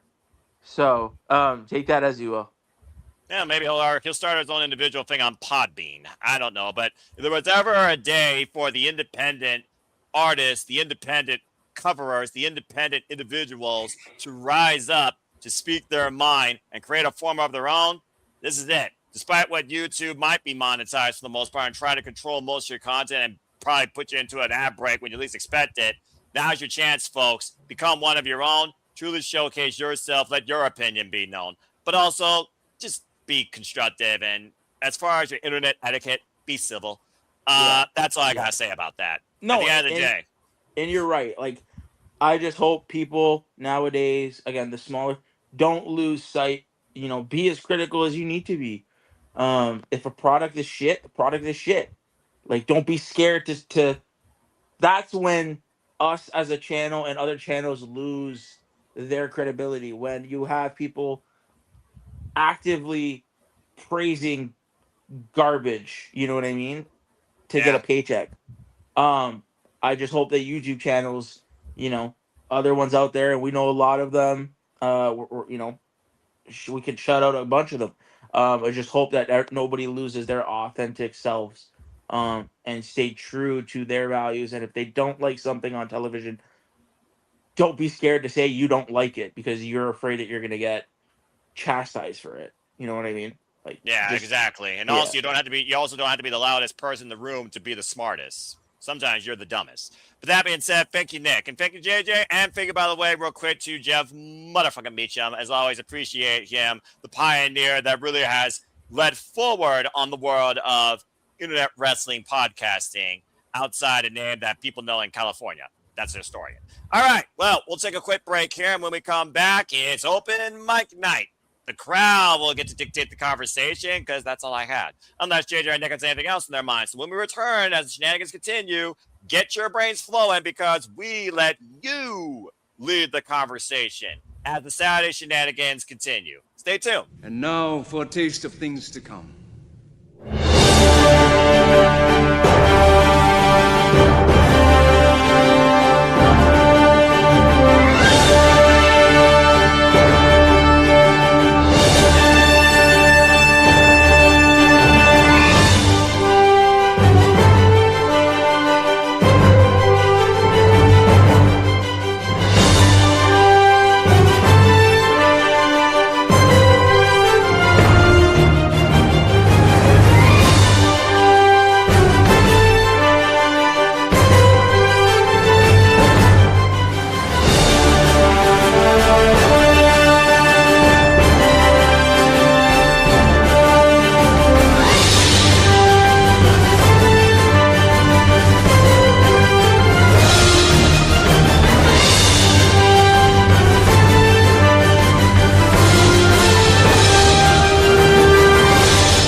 teach her $9,000. That's what you're upset at. You know, Frank Sinatra, Fly Me to the Moon is still a classic. Shout out to Old Blue Eyes. Oh, anyway. And as you see by that trailer here at the Cinema Studios, everything that we do, we truly encompass, celebrate, engage, pontificate, analyze, criticize, and react to all the wrestling. And welcome back in here once again to the Shenanigans. I am your host and prompter for the evening, Seminole Foster, with the regular wrestling JJ Williams and one Canadian. But sometimes one Canadian is not enough because She's yours, she's mine. She's our Canadian friend. Ash. All right, thank you for that little trope. All right. Hello, Ash. How are you this evening? Good to see you. Oh my god, it was hella busy at work today, I tell you. That's what happens when you work in Winnipeg. World, well, that's what the corporate world does to you in general. Nick, be aware. Don't try anything. You know who you're dealing with. You're on the top row that has control. Then again, you have control too. That being said, Ash, good to see you though. As always, I always like to encourage pros with passions. You got to work an honest living to make an honest living. And whether you're salary or hourly, you just do your best with that greater opportunity. So, more power to you. That being said, we just got done talking about WWE radio and how it affects, of course, podcasters, but also could lead to the rise of independent communicators now, for all we know, or creators. So we'll see whether or not people take the chance, you know, flight or flight, you know how that goes. But that being said, pretty much we have reached the point now where it's an open forum, it's open conversation, it's open mic night, and as long as the chat doesn't really pose anything or super chat regarding something really critical here, it's just freelance. As again, I also want to thank people, by the way, who's been tuning in exclusively at Batty for Wrestling, subscribe today, and Cements Brand, as we've been rebooting what used to be called the Simple Session to our own Batty freelance conversation on about wrestling and anything. On the last episode, Ash, of course, played Name That Tune, did pretty well, knowing her video game knowledge. And stay tuned on the next episode where I will be the player on that and she will be the game meister. And we will see whether or not I am redeemed or I am embarrassed. Damn it. That being said, again, stay tuned for our coverage. You know colors. Bloody hell. Stay tuned again. We will be covering Redemption Live, and stay tuned for me and Papa Gino breaking it down on Predictions League Breakdown, Monday night, 6 p.m. Eastern Standard Time, as we head into SummerSlam week. Further announcements to come exclusively at the Cements Brand, in conjunction with Civil Apple Studios and No DQ as they had a No DQ. All right, well, everybody, we reached pretty much a point now where, again, not a whole lot has happened this week, but I do feel like that we could always draw something forward when it comes to our outlook, our taste, our insight or excite or lack thereof with hype when it comes to professional wrestling. So, Ash, first and foremost, I'm going to put you on the spot. Anything on your mind regarding wrestling? Did you look at Zack Sabre Jr. versus Kyle Newman or Uya Mariette from the G1 Climax? Have you looked into the Knockout Television Championship? Have you looked into anything since we last chat? Nope. Good girl. I watched SmackDown though, and that was it. Have you looked into your mailbox to get your shirt? Oh, you mean like this shirt I'm wearing right now? Ta-da! And Looks you can good get on that ya. today at the Super Live Studios shop. Buy a shirt. Buy all the shirts. Buy all the shirts today. Do it. That's Do it right. now. Link in the description. You make sure of that, by the way, because I don't know if it's in the description by default. You need to update the default for I it, think just I in case. watched like a little bit of SmackDown, and that was it.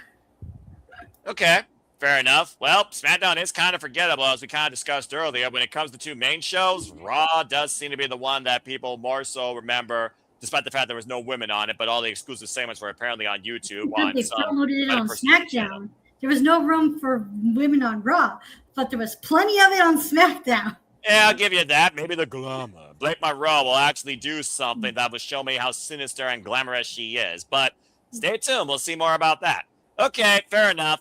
I'm loving the heavy focus on Fatal Influence. I cannot wait until JC Jane becomes U.S. champion.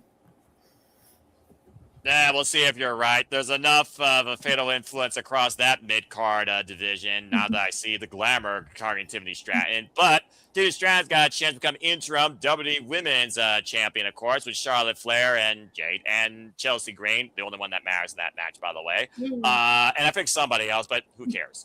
And as far as Fatal Influence, Next week. yeah, I mean, about to say Fatal Influence, will be involved now in trios action, or maybe you don't know. How you'll know? I know. Because I have to keep up with everything, because there's a reason why I'm called the voice of this crazy internet family. Fatal Influence will be taking on the returning Nikki Bella, and Brie Bella, and Paige in 6-woman tag team action at SummerSlam. It's a trios match. So we'll see what that leads to. Well, again, I know one person is particularly happy to see that Ferris Bella back in ring. Shout out to, of course, Mrs. Riff. Take care, Caitlin. But there's that. All right. That being said, JJ, of course, you know that the Knockouts Television Championship Tournament's still going. Your girl for your health has a chance, but she has to get through Indy Hartwell. And as we saw this past Thursday, due to a 10-minute drop, everyone's number one pick, Elena Black, got eliminated. Elena Black and Lady Chu got eliminated due to a double draw. Maximum time of that match at 10 minutes. That meant M by Elegance freaking automatically advanced to the semifinals with a bye. And will be in action in the upcoming week. So, JJ, I got to ask you, what's next for Fia Hell outside this Knockouts tournament with or without winning? Outside of this tournament, it looks like there's going to be a program on my NXT with my Chase University alumni and the last heart beating, as Natty and Thea have been going back and forth recently on NXT. Your girl's asking for a death note. Look, all I know is my girl is making sure my girl gets TV time, okay?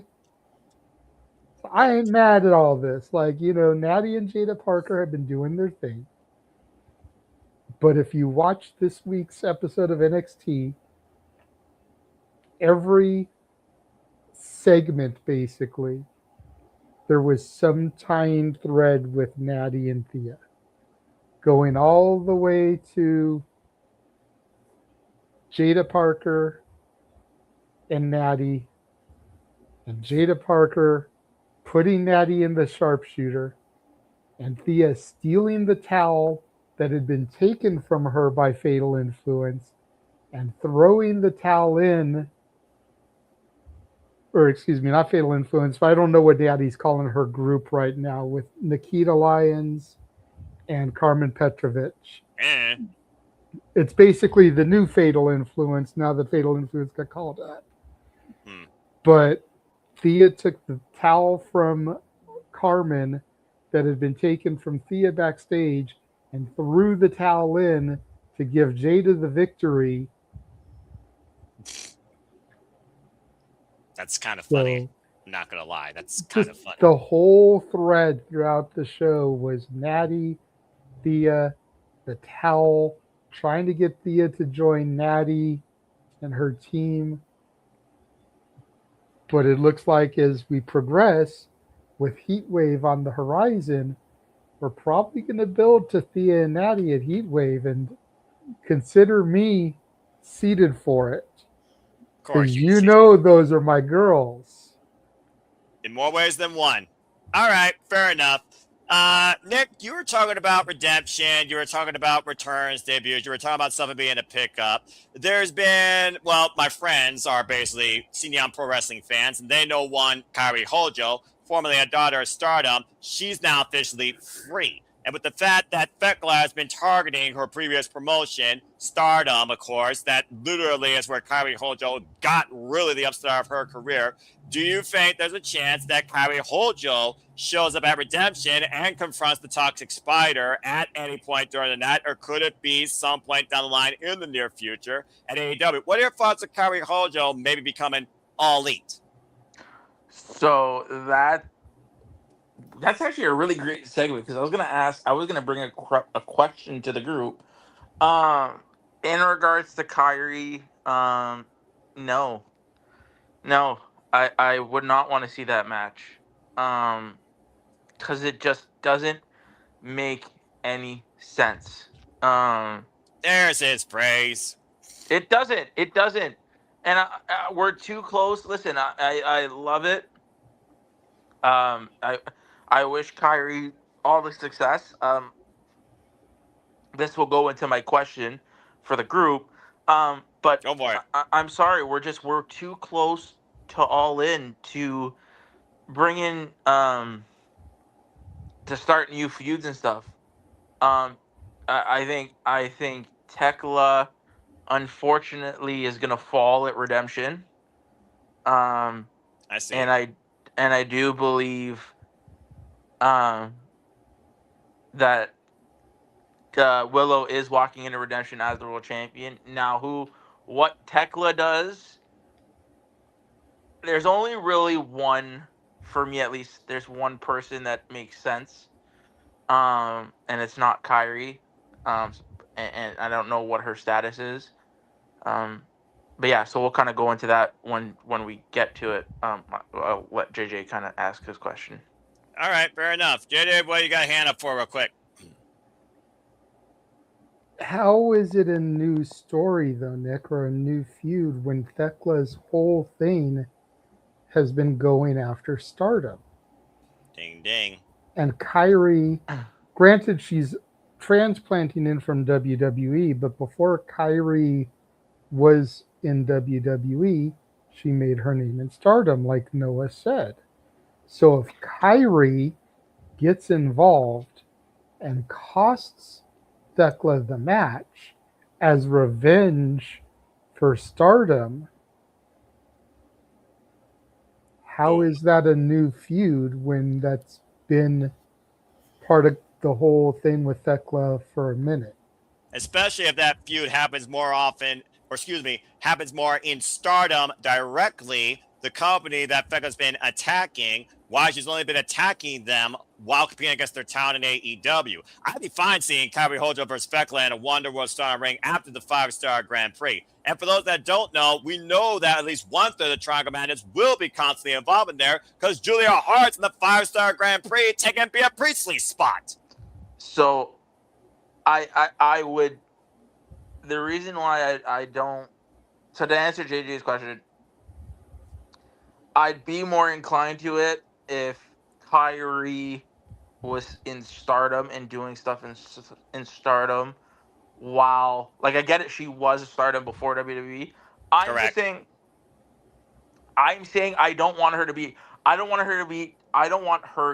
AEW superstar. I don't want Tony to sign her. I'd rather her go to Stardom and be a Stardom star and come over. Yeah, I don't want her to be like, I love her. She's probably great. I don't need Tony to sign her. Because I think there's other people that he needs to sign first. So I don't want her. I rather her go to Stardom, be in Stardom a little bit. I feel like having her introduced in this, it would just be forced. I'm sure they can give us a good build. I want to know, because we haven't heard. Usually when this happens, when we don't hear anything on television about somebody, they're close to a return. We still don't know, and again, we're not here to speculate. No. Yes, we are. Don't. Well, we are. I mean, we can. That's conversation. We're a fans podcast, and we're in an open mic forum right now. Speculation is definitely part of the conversation at times. Maybe sometimes too much, but in this case, So let's speculate. The last time, there's only one person I can see Tekla facing at All In to make it an All In match. And what would that be? Tony Storm. Where is Tony? What has happened to Tony? She got bloody murdered. Exactly. So I mean, and Mina's given up on looking for the victim or the murderer, because I still think Mina did it. Like, we have to wrap this. Like, we don't know. It's never been reported. Suspension of disbelief. It's ongoing mystery. You're right. The mysteries do go cold sometimes. So I wonder, like I can see if my thing is with this, and granted, if we get Kyrie versus Tekla at Wembley, I feel it'd be a downgrade. I feel like she would have been. I feel like she should have walked into Wembley as champion. I'm not convinced. I wish I was on the Simply Predicting on Thursday because I would have said the same thing. I'm I not imagine you would convinced. have. I'm not convinced Tekla's walking in as champion. I'm more on the end of Willow winning it, and it'd be Willow and Mercedes at All In. So I mean, if that is the case, what is Tekla doing at Wembley? The next best thing for that, I think, has to be Tekla versus Tony Storm, because then you can play off the fact that it was Tekla the one who killed Tony Storm, right? But I mean, we don't know what Tony's status is, so yeah, long-winded answer, but As usual with you, but And that's all isn't right. it ironic that we don't know Tony's status? You know, we and don't. we're gonna put on the tinfoil hat here a second. So forgive me, Noah, but if this was a WWE absence, we'd know all about it. Oh But yeah. certain journalists are keeping mum when it comes to AEW. But you know, we're not going to just call that out. Like, I would love to know. Like, we don't know. I don't think I've seen Sean Ross Sapp report it. We can report. And again, this is not. And we damn sure haven't heard anything from the North Cal Here we person go. who still hasn't rated Mercedes versus Maya World. Here we go. He's rated everything else. He's rated matches from Dynamite this week, but he still can't fucking rate that match. Yeah, I don't know. I don't know what's going on with that. I don't like. Let's Saying speculate. tinfoil hat, but you know. I mean, conspiracy theories abound, tinfoil hats on galore, flying saucers up in the Where's air, Justin crop Ventura circles at when we night, need him? flexing his muscles in a boa scarf somewhere. Not on Saturday Night's Main Event. But anyway. It's just it's amazing to me. It's amazing how we can report that Tay Mello wanted her release. We can report about fucking. We can have a 48-hour fucking neighborhood watch on Sammy Guevara's Twitter profile. We can have news on anything. Top 5 answers on the board. Name something you hear more of besides Tony Storm's whereabouts. Good grief, Nick. But that's where is Tony? Him when he's telling lies. Where is Tony? Well, if you follow all that, he's not lying. But I'm not on social media. And I feel bad. And I feel bad for Tekla. If Tekla's not walking into All In as champion, the next biggest match that she can do is Tekla versus Tony. Mind you, she'd probably be on the losing end of that because, I mean, Tony's not going to come back and lose. Bloody hell, she's not, especially when she's going to probably be more noir than ever with her character. I'm just waiting to see what sort of cinematic introduction we get in full color or monochrome. Yeah, so it's yes, there's a lot of things that are really It's going to look like this, or it's going to look like this. I love to see, and it's unfortunate. Tekla had a great run. I wish she would go in as a champion, but I don't think that's gonna happen. Yeah. So to kind of switch gears a little bit, sorry, I wanted to ask you guys. So full gear. No, well, we know that's official now, of course. In November, it will be in Phoenix, Arizona. But anyway, continue, Nick. I love it how they haven't. I love it how they can announce Full Gear, but they haven't announced Wrestle Dream. Just saying. I wonder where Wrestle Dream is going to be this year. And they haven't figured it out. Yeah, otherwise they would have announced it. You gotta get the booking right with the tourist committee and the venue. There's a lot of things that go into just saying. If it's in Toronto, I can be like, "Hey, Dad, you want to go to your neck of the woods and watch AEW with me again because you had such a good time in the Winnipeg show?" Well, you know it won't be the Scotiabank Arena. W now owns that as their MSG up there in Canada, but you might get the Rogers Center. But anyway, continue. You know, I'm going to steal Nick's trope here for a second. May as well go to Toronto to see it because you know they're not coming to Winnipeg. Right. They ain't going to Winnipeg. We ain't going to win a peg. Ain't none happening. And they wouldn't do it at the Rogers. And they're giving you Grand Slam freaking Montreal instead of Redemption. But anyways.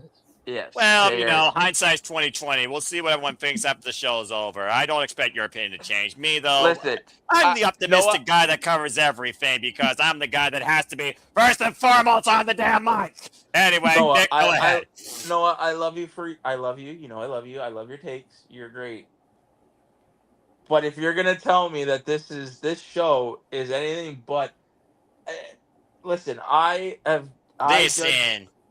judge AEW television different than I do anything else. I judge it from the Keyword first television. show. This is From the pay-per-view. first show, but still, from the first show out of the last pay-per-view till the pay-per-view. That's how I judge my I know, you go through cycles. And unfortunately, this card is a fucking, it's a glorified Dynamite show. I hate to tell you this, buddy. It really is. But anyways, that's besides the point. Yeah, but I was saying, we already covered that topic. Get back to where you were going here. So my question is, this week, our new batches of free agents have come about. We have the new free agents this week. Yes. So there was, if anybody listened to it, and this is where I get scared. Tony went on the media call. I listened to a little bit of it. Apparently, the news is there are 7 talents waiting to be signed by AEW. What? Apparently, there's, according to sources, and I forgot where I saw it. I think it was Fightful and SRS. There are 7 talents waiting to be signed by AEW. So I was gonna say, I think we should, you know, if that is the case, who of the free agents that are out there, who would be your 7? I would probably need a list of all of them, considering, again, I don't read into dirt sheets news, and I just see what happens as it happens. Seeing is believing. Seeing is reality. That's real reality, not kayfabe reality that's produced by a director. But, again, we already said ad nauseum while we're covering Wednesday, right, folks? Considering 2 men, particularly, that could show and be part of the company with a tag team division. As far as others outside that, just trying to figure out names off the top of my head. We talked about Kairi Kojo, but again, Sherry did return in Stardom for a stint. Her being part of AEW, though, I'm sure Mina would absolutely love that, because Mina, of course, can't wait to see what's next for Kairi Kojo. Where will that motorcycle take her? Stay tuned. Might as well be cast for Blade Runner, or a DLC for Cyberpunk 2077 in that outfit. As far as others, how many times, if I had a freaking A&W root beer, for how many times you have made some sort of joke about it's a new day, it's a new day, it's a new day, and they aren't free agents yet, but you're still on that freaking bandwagon. I'm not good at math. Well, you're dyscalculia versus dyslexic is what that is, all right? Yeah, big words, folks. Go get a dictionary. Learn how to say something. Words are harsh. A thesaurus only helps you find similar words. I could give you 15 different words for a single word if I had to, but I'm not here to give a damn education lesson. Did you miss my joke, Noah? Yeah, probably did. Knowing me, most stuff goes over my head or I'm indifferent. Again, sports indifferent, wrestling invested. New quote. But anyway. I'll repeat it so people can hear it. I said my favorite dinosaur is the thesaurus. Okay, Google AI, was there actually a dinosaur with a similar name in Latin to thesaurus? Let me know in the few seconds. Thank you. I'm sure AI will be like, sorry, I didn't quite hear that. Anyway, thank you, Ash. I'll run down the names of the following free agents as of July 23rd. I'm going to go look at the list, too, just so I have it for everybody, because they ain't going to remember that jack crap. Motor City Machine Guns are off the list, so they're now free agents. You had Aleister Black and Zelina. You had Bo Dallas, Dexter Lumis, Eric Rowan, Joe Gacy, Nikki Cross, the Wyatts. You had Zoe Stark. You had Santos Escobar. You had Kairi Sane, and you had Kaylee Ray. Well, Kaylee Ray is already in Pro Wrestling Eve. Nikki Cross, aka Queen of the Galaxy, the best in the galaxy. Nikki Storm, she's back not only with her husband Damo, now they own Progress Wrestling. She's wrestling up and down Europe. In fact, she just showed a mixed tag team match recently in OTT. Yeah, for those that don't know, I don't watch WWE and AEW on a weekly basis, except Dynamite Live, and more often now, Dynamite I almost watch on DVR based on my work schedule now that I'm salary. I watch the two biggest companies domestically on highlights. My potpourri, as I basically discussed on Tuesday night with, of course, No DQ Review, is literally everything else. So that's how I know this type of stuff once in a while. But, yeah, continue. Yeah, so I do see your hand. Pause, Nick, because you're roundabout brain. Let's keep it in the same position. JJ, what you got to say real quick? So, when it comes to who is Tony going to sign, I think it's a given he's getting the Machine Guns. You think? Mm-hmm. Okay, so there's 2 off the list. I think he's going to get Kaylee Ray. Partially because Isla Dawn is already there. True. You put the Unholy Union back together, you've got another team for the women's tag division. I wouldn't mind seeing those two take on the Brawling Burrs now that you mention it. So there's your third. Hot take, controversial take. I could almost see Alistair and Zelina. Like, I know that's controversial because of the way Malachi left. Apparently. But I think that if he comes back with Zelina and is given the freedom, now that he's not bound to the House of Black, I think you might get better results. Okay, that's fair. I also want to point out that they do have a show coming up in Glasgow, Scotland, of course, on the road to All In. So you very well could see Kaylee Ray, much like Isla Dawn, I believe, made her Dark debut last year when they brought WWE Dark back. Man, I missed that show. I could see Kaylee Ray and Nikki Storm probably being a part of that show, honestly. Then you got Kyrie, who will probably be dual contracted between AEW and Stardom. That'd be an interesting first for a woman. And I think you'll get Santos Escobar, probably dual contracted between AEW and CMLL. I didn't even think about Santos Escobar. Or because I could see Santos getting thrown in there with Roosh, Beast Mortos, Hijo del Fantasma. Okay. I mean, he did sign a ton of talent this year from CMLL to a contract, including Persephone. I cannot wait for her in Statlander. I could even see him and Andrade doing something together. How you know? Don't make me put the gift back in there. You brought Andrade. You knew that was coming. That's how you know. No, that's how I know that Disney, once again, plagues everything that's good in my life and not for the better. Anyway, continue. Yeah, I threw that in there because I figured if anything, Ash would get a kick out of that joke. Of course you know what's also funny? This game I showed you, Color Brain, I have a Disney version of it. We're not playing that. I'm always down for a Disney game. Ugh. No, it's okay. I don't have any Disney questions in here for you, so you have nothing to worry about that. Good deal. Less Disney, the better. Cartoon No, Network guy. more Disney. No, Cartoon Network guy, Nick Fan for life. No, because I know once he was a wee lad, he watched the classics. And then I found Nickelodeon Cartoon Network and never looked back. Anyway. When Noble was a young warthog. Very nice. When he was a young warthog. Not copyright. Damn it. Not copyright.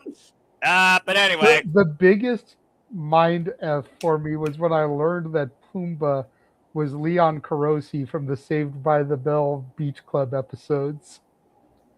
The more you know, folks. And if you want to stay tuned for your own edition of Seen It, subscribe today to Constantine Studios, hosted by the regular wrestling JJ Williams. Oh my god, I used to play Disney Scene It all the time with my cousins. That was such a freaking. Oh my god, there was one time where I kind of scared the crap out of my cousin because we had to play the Silhouette game and I immediately knew it was Buzz Lightyear and I shouted out the answers super loud. Oh, well, that would do it. It's almost like having Tourette's. You just say something out of "Arr!" to just surprise everybody, or you just literally stand there like a mute fool until you literally hear your name being yelled out, be like, "Johnny!" Freaking like Roderick Strong. But anyway, freaking Roderick Strong, best gimmick ever. I love that. Still hilarious. Catches That Renee made- and Lexi off guard. That made Roderick Strong seem so interesting because I swear to God, if you look up vanilla in the dictionary, there's Roderick Strong. Still, he breaks your back 200 different ways from Sunday, but nonetheless. Still Fair doesn't enough. make him any less boring. Yeah. Well, you know, hindsight's 2020. People like vanilla ice cream about nothing. There's nothing wrong with vanilla ice cream, but I'm just going to say this right now. Roderick Strong solo, boring AF. Roderick Strong, He never was Strong. meant to be a solo act, to be fair, all right? He was never meant to be a solo I was act. about to say that. Roderick Strong team and a tag team just works so well. He Case in just point. becomes interesting all of a sudden. Conglomeration, it works. And maybe it's just because I saw Roddy back in like 06 and 07. Of course. But I'm a big Roddy solo guy. Like, I can just sit there and you know how some people have an accent? Ash, I know you know this very well. And they'll say, oh, I could listen to that man read the phone book. Yes. Roddy is the type of worker that I could just watch him go hold for hold with somebody for like 90 minutes and not get tired. Yeah, that's fair. Yeah. Because I saw him, you know, fucking 20 years ago. And he's still going hard to this day, and so is his wife that tells everybody Yeah. to do better. She recently faced Suzuki. That was awesome. You That know, boy it's of just wrestling. like it's one of those things where when you see the people you saw in the underground get their come up, you know what I mean? So Yeah, Fair I can get where someone would find him bland and boring. But I'm the type of guy that could sit there and just watch him do, you know, chain wrestling for 90 minutes and be like, purdy. Yeah, about to say, him and Kyle O'Reilly at Dynasty was one of my favorite matches of the night because it was a grappling clinic. That's right. And of course, your boy Zack Sabre Jr., Bloody King of Techers, he had a generational grappling clinic with strong style with Uya Amira, as Uya got the better of the front man, just to give you a little G1 update. And they put up for free the match of Zack Sabre Jr. versus Kyle Newman. So what does that tell you? So you can go look at that on YouTube, Ash. Yeah. And for anyone that's never seen NJPW, there's your chance. Anyway, but it is interesting that JJ brings up Underground, so I'll add this as a last little closer. Let's see how well Kendall Gray fights, because, believe it or not, there is at least 2% of things I care about in WWE. One is Lyra Valkyria. The other one is the best damn women's professional wrestler. Let me say that again. Women's professional wrestler. Potential for the future, and that is one Kendall Gray, the NXT Women's Champion. But it looks like her and Lola Vice aren't done with each other. But can Kendall Gray hold up in a fight? The next time the NXT Women's Championship is on the line will be Underground, as Kendall Gray goes one-on-one with the undefeated Lola Vice in NXT Underground for the NXT Women's Championship 1 week from Tuesday.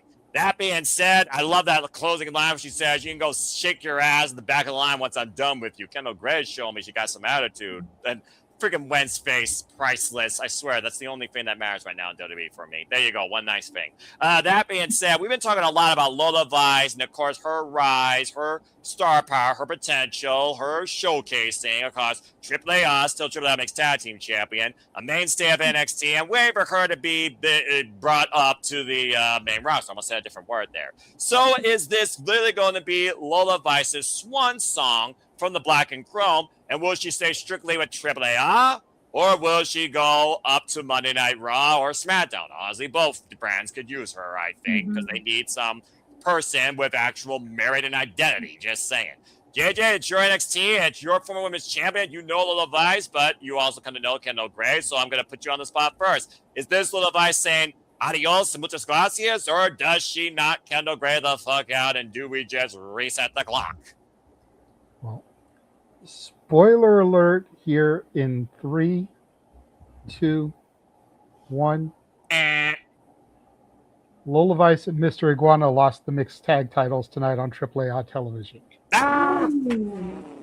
So now that she is titleless, I think she's losing to Kendall Gray and going to the main roster. All right, Ash, do you agree with that predicament or prediction? Yeah, it's possible. She can go up on the main roster because, god damn it, they could use some women, especially on the SmackDown side of things, for that U.S. title contention. And Priest is on SmackDown as well, so you put the couple together. Oh yeah, I forgot we were a couple. That's a good show. I forgot Damian Priest was the tag team champion, by the way. I mean, tag teams in WWE, what the heck is that? Not in the women's division, am I right? I mean, they're trying. He's a tag team champion? Damn. Who's he partnered with? I rest my Harsh case, Truth. Your Honor. What? It's Yeah. the Judgment Day. Priest and Truth. Oh, God. We just broke Nick's brain.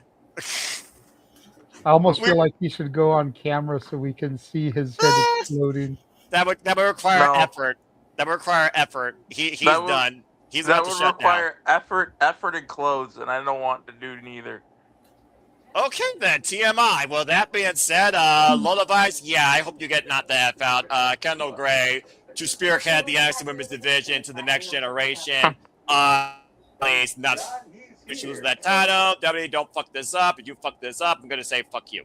All right, I mean, well. I just think it makes sense. You know, It does.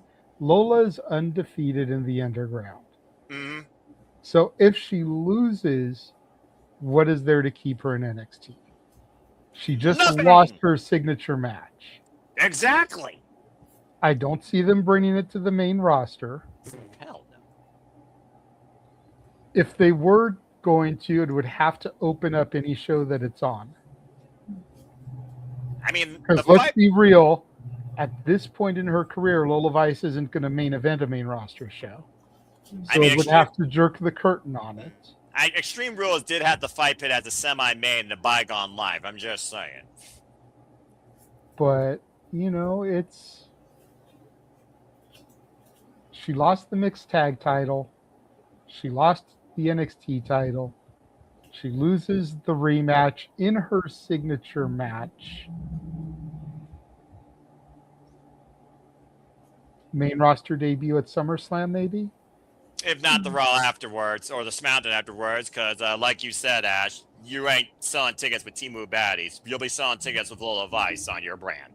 All right. Hey, I like the Timu Baddies. Thank you very much. Okay. Good for you. The only one I'm still meh on is BFAB. She's still, no matter what she does, she has not sold me. But you know how much I love that bitch. And Mia Yim, yes, please. I refuse to call her Meechin.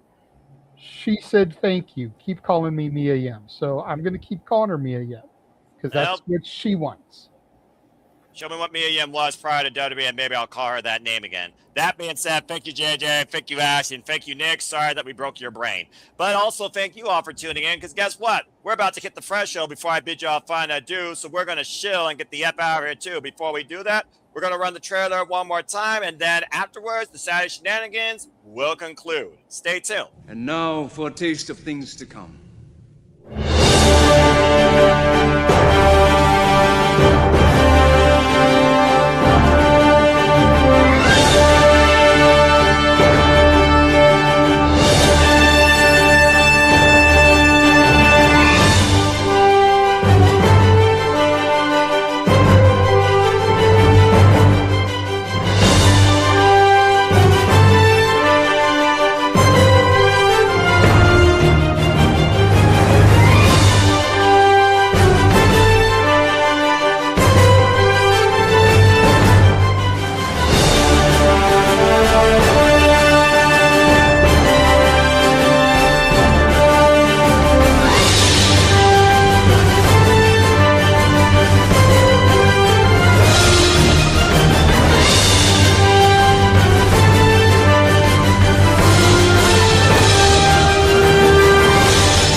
And as always, here's that trailer shows you at the Super Labo Studios, which will encompass, embrace, celebrate, engage, pontificate, analyze, criticize, and react to all the wrestling. And welcome back here to the Saturday Shenanigans as we are about to conclude, and we bid you all fine adieu, but we also say thank you.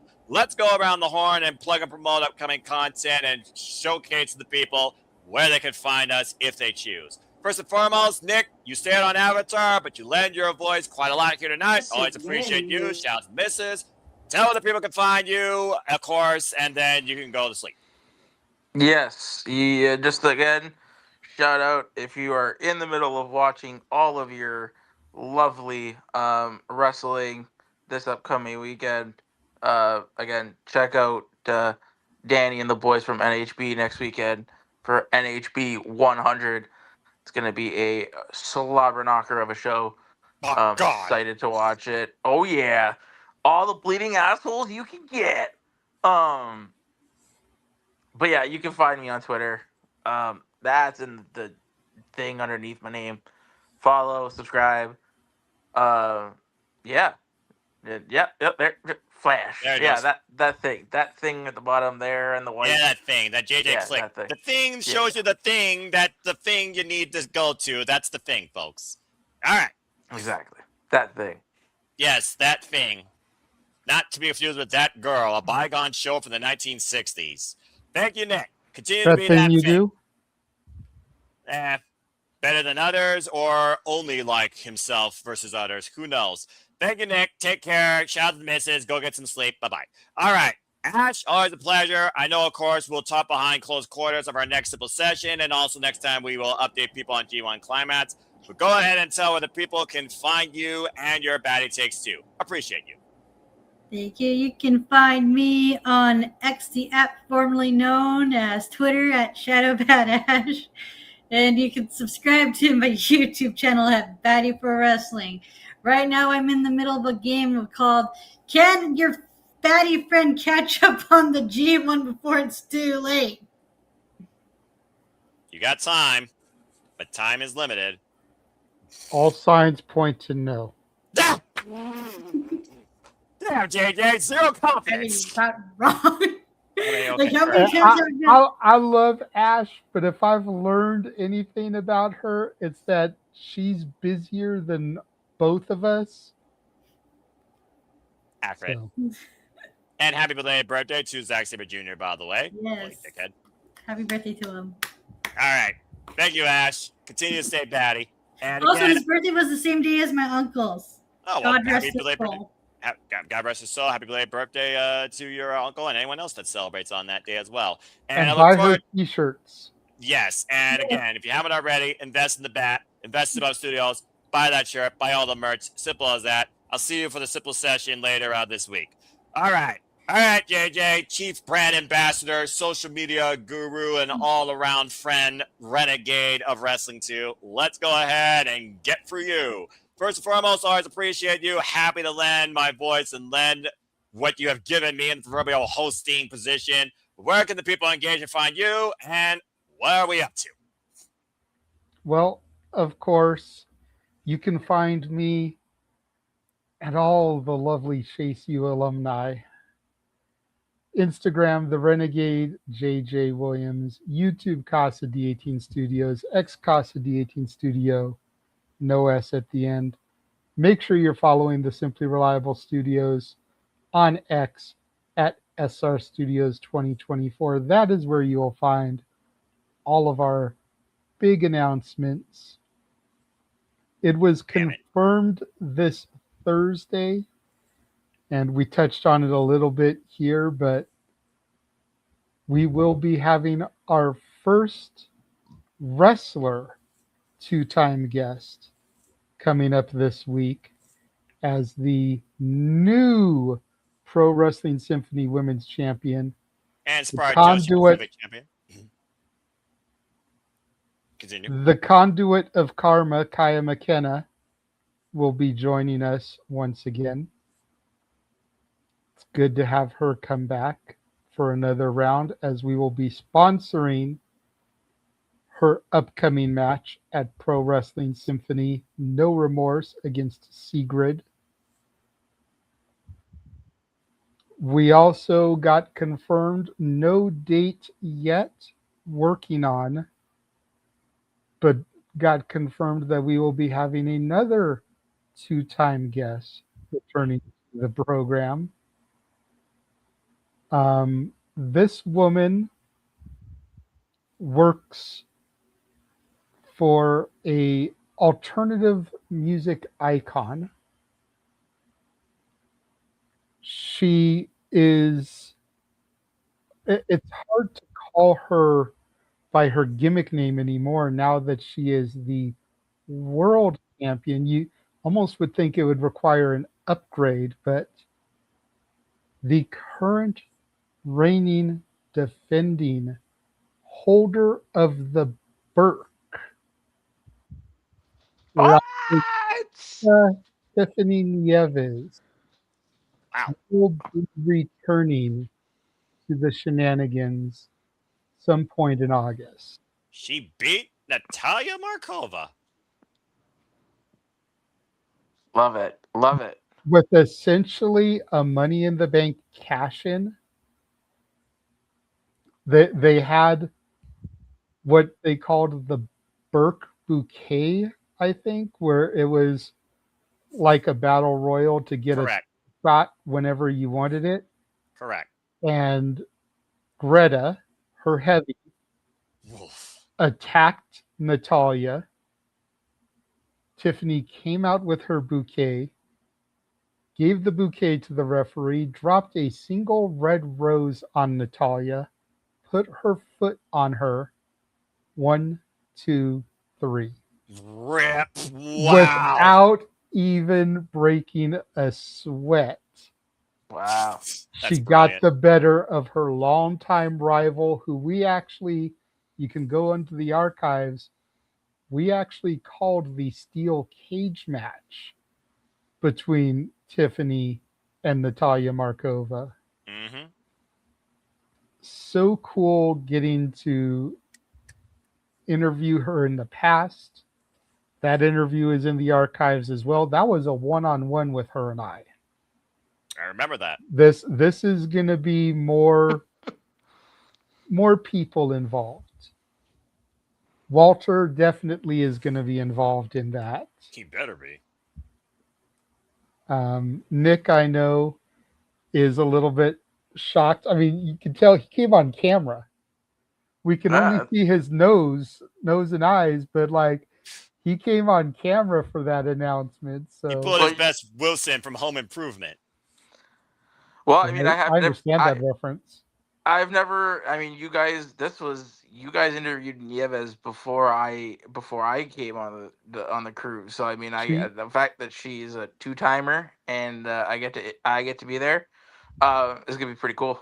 She was the first interview of the Simply Reliable Studios era. Yeah. Inaugural guest. We had interviewed Gino Rivera, but that was under the Multiverse of Media. That was under open mic night. La Princesa was the first interview of the SRS era. Yep. So Congratulations. in a lot of ways, without her, none of these others would have happened. She's the one. Yep. So She's the spark. Looking forward to having her come back.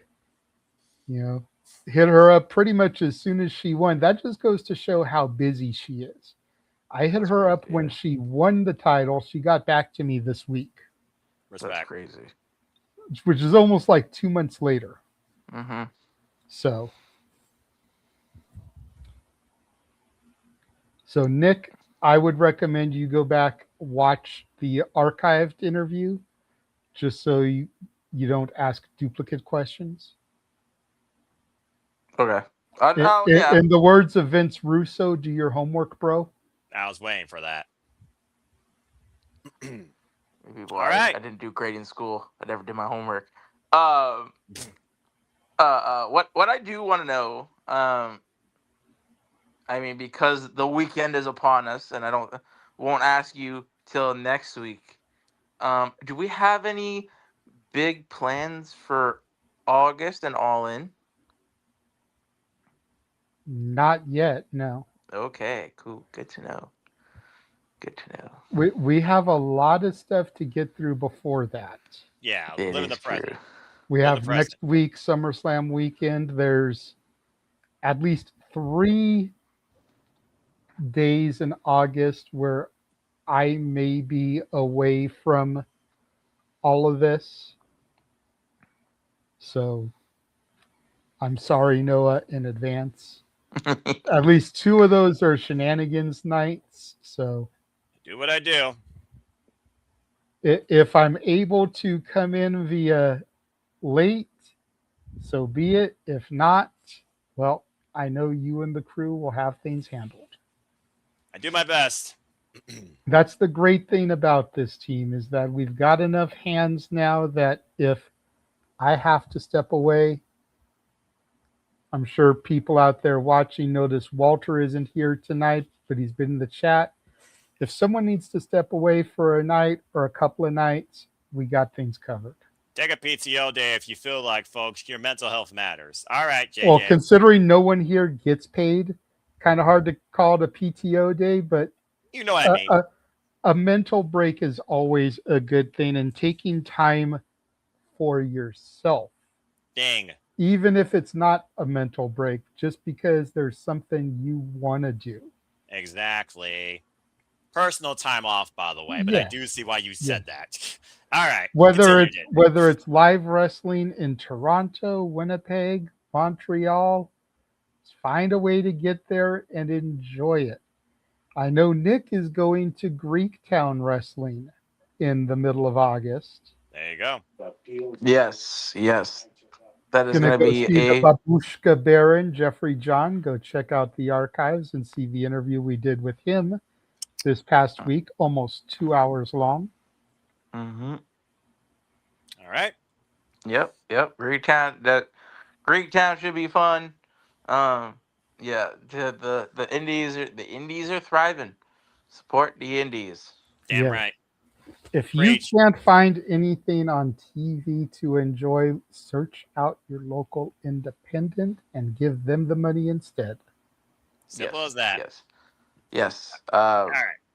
Especially like I said, and I mean, if the producers of the show can clip this, getting shows like NHB next weekend, a lot of people put their heart and soul into cards and shows on the independents. So go support them because I know that if we don't do a watch along, for example, of NHB, I'm definitely going to be watching and live tweeting. So yeah, go support your local indies.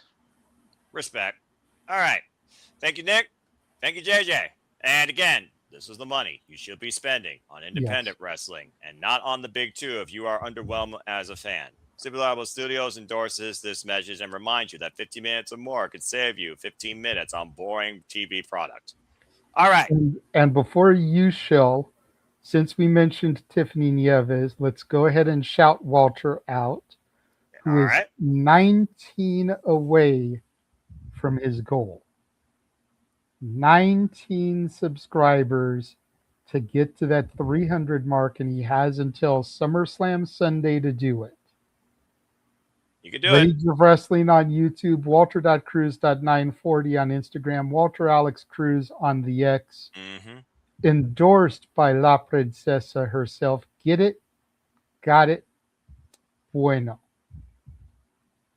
Muy bien, muchas gracias. And again, congratulations to the new NWA World Women's Champion, Tiffany Nieves. And just because I followed her in the independent scene, congrats to Nikki Blackheart under her new name, which I don't know because, again, W names, LOL. On her Reina Vulcan. Reina Vulcan. Good grief. Thank you, JJ. At least someone follows NXT more than me. Here this is NXT. Reina Vulcan, our recent ring debut on NXT. Again, support those that you follow in this business to those other stages, even if you don't necessarily invest in those stages on a regular basis. Like I said, there's a reason why I still look at everything, but nowadays my business is potpourri in wrestling, highlights domestically, and then wrestling is put off to the side for rest, family, mentality, gaming, and working. Simple as that. Thank you, JJ, and thank you, everybody. Again, folks, I want to remind you all here, we are the Super Reliable Studios. You saw the X account earlier. That's the mothership, if you will. If you haven't already, follow us there today. If you want to further engage with me, find me if you choose and Foster 1916 on the X or on YouTube. For I am nothing more but a simple man and a lifelong fan of professional wrestling. Damn it! And again, you always could find me hosting, moderating, participating, collaborating in and out of No DQ, as well as the Super Reliable Studios across the Superman's brand, whether it's the Shenanigans, whether it's predictions, or whether it's some other watch-along content or other forum like Predictions League Breakdown. Just find me if you choose, and again, get your predictions in for Redemption. You will find it on my YouTube. You'll find my social media. You have till 6:30 p.m. Eastern Standard Time live Sunday night. And we will be going live 6:45 p.m. Eastern Standard Time. So stay tuned for our watch-along alternative commentary coverage of that, as we ought to be that blind conduit towards all the biggest shows, PLE specials, pay-per-views across all the biggest brands and all things professional wrestling. And speaking of all things, gotta talk about All in the Family. And yes, I know that's a sitcom reference. I used to watch sitcoms in a bygone life. Shout out to the Mind Morphin Pink Power Ranger Dattila. Follow her at Rangers of Wrestling when it's wrestling time, or follow Dattila on the X. And more importantly, follow her new venture at Pop Culture Powerbomb today on the X as well for all the Mighty Morphin content, anime, and references you can handle. As apparently she's still trying to write a song about me. I don't need that. But thank you anyway. He was in the chat, so I will give him a shout out. So shout out to one half of the MVPs, the VIPs of my dignity and biggest expenses. Of course, Dominguez. Follow Emmanuel and Arlene Dominguez today. There you see them on the X and on Instagram. Arlene, keep doing the Lord's work, saving lives each day. Emmanuel, don't be an idiot. And again, I thank all of you for tuning in. As I said, we got Redemption. We got Predictions League Breakdown Monday night, 6 p.m. Standard Time with me and Papagino. Follow Papagino Never Today, Papagino 0017. And then we go into SummerSlam week, whereas right now, Sleep Predicting is penciled in for SummerSlam, a one-night stand-out, all matches predicted festivity that will be 11:30 p.m. Eastern Standard Time this Thursday night across the Super Reliable Studios outlets. Of course, we'll have our watch-alongs and our weekend concluding shenanigans after the 2 days conclude. And as we also talked about earlier, Wednesday night, you can stay tuned for our watch-along video Dynamite where we look at the fallout from Redemption. And again, stay tuned as the Conrad Kama returns center stage to the Reliable Studios, gracing us with her presence in time. Once again here, shout out to Kai McKenna. And again, congratulations to her on also becoming the Spark Joshi Pacific Champion, beating Erica Demina, who now we evolve as a WWE superstar. Good luck to everyone's favorite superhero BFF. I guess that's what she's called. And that's really all I got to say for now, as I only want to remind you that there are no winners, no losers, no betters, just fans of opinions with this passion we all share. So at the end of the day, support one another, respect each other, protect your mentality too, treasure your family, the gesture of life, and true professional wrestling. It is truly as simple as that. And stay tuned for the next simple session with the back. With that being said, thank you so much once again for tuning in here at Super Studios, in and out of YouTube, or on the X. Please like, subscribe, comment, and tell a friend. Hit the bell of live demand on any of the outlets here across the Super Reliable Studios, and hit the subscribe button. I assure you, the content, the passion, the creativity, the shenanigans, the tomfoolery that I have to deal with is not going to let up anytime soon. What will let up, though, finally, is this forum and my voice. As I bid you all now, in Kenny Omega fashion, a fine adieu. For the Mega Wrestling JJ Williams, for Nick and the Missus, for Ash, for Walter in the chat, for all of you that continue to allow this to persist and perpetuate and pursue. I am the Noel Foster, reminding all of you to make a positive impact in life.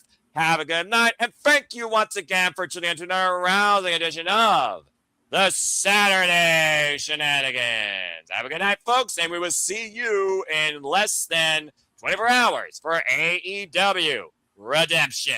Have a good one, folks.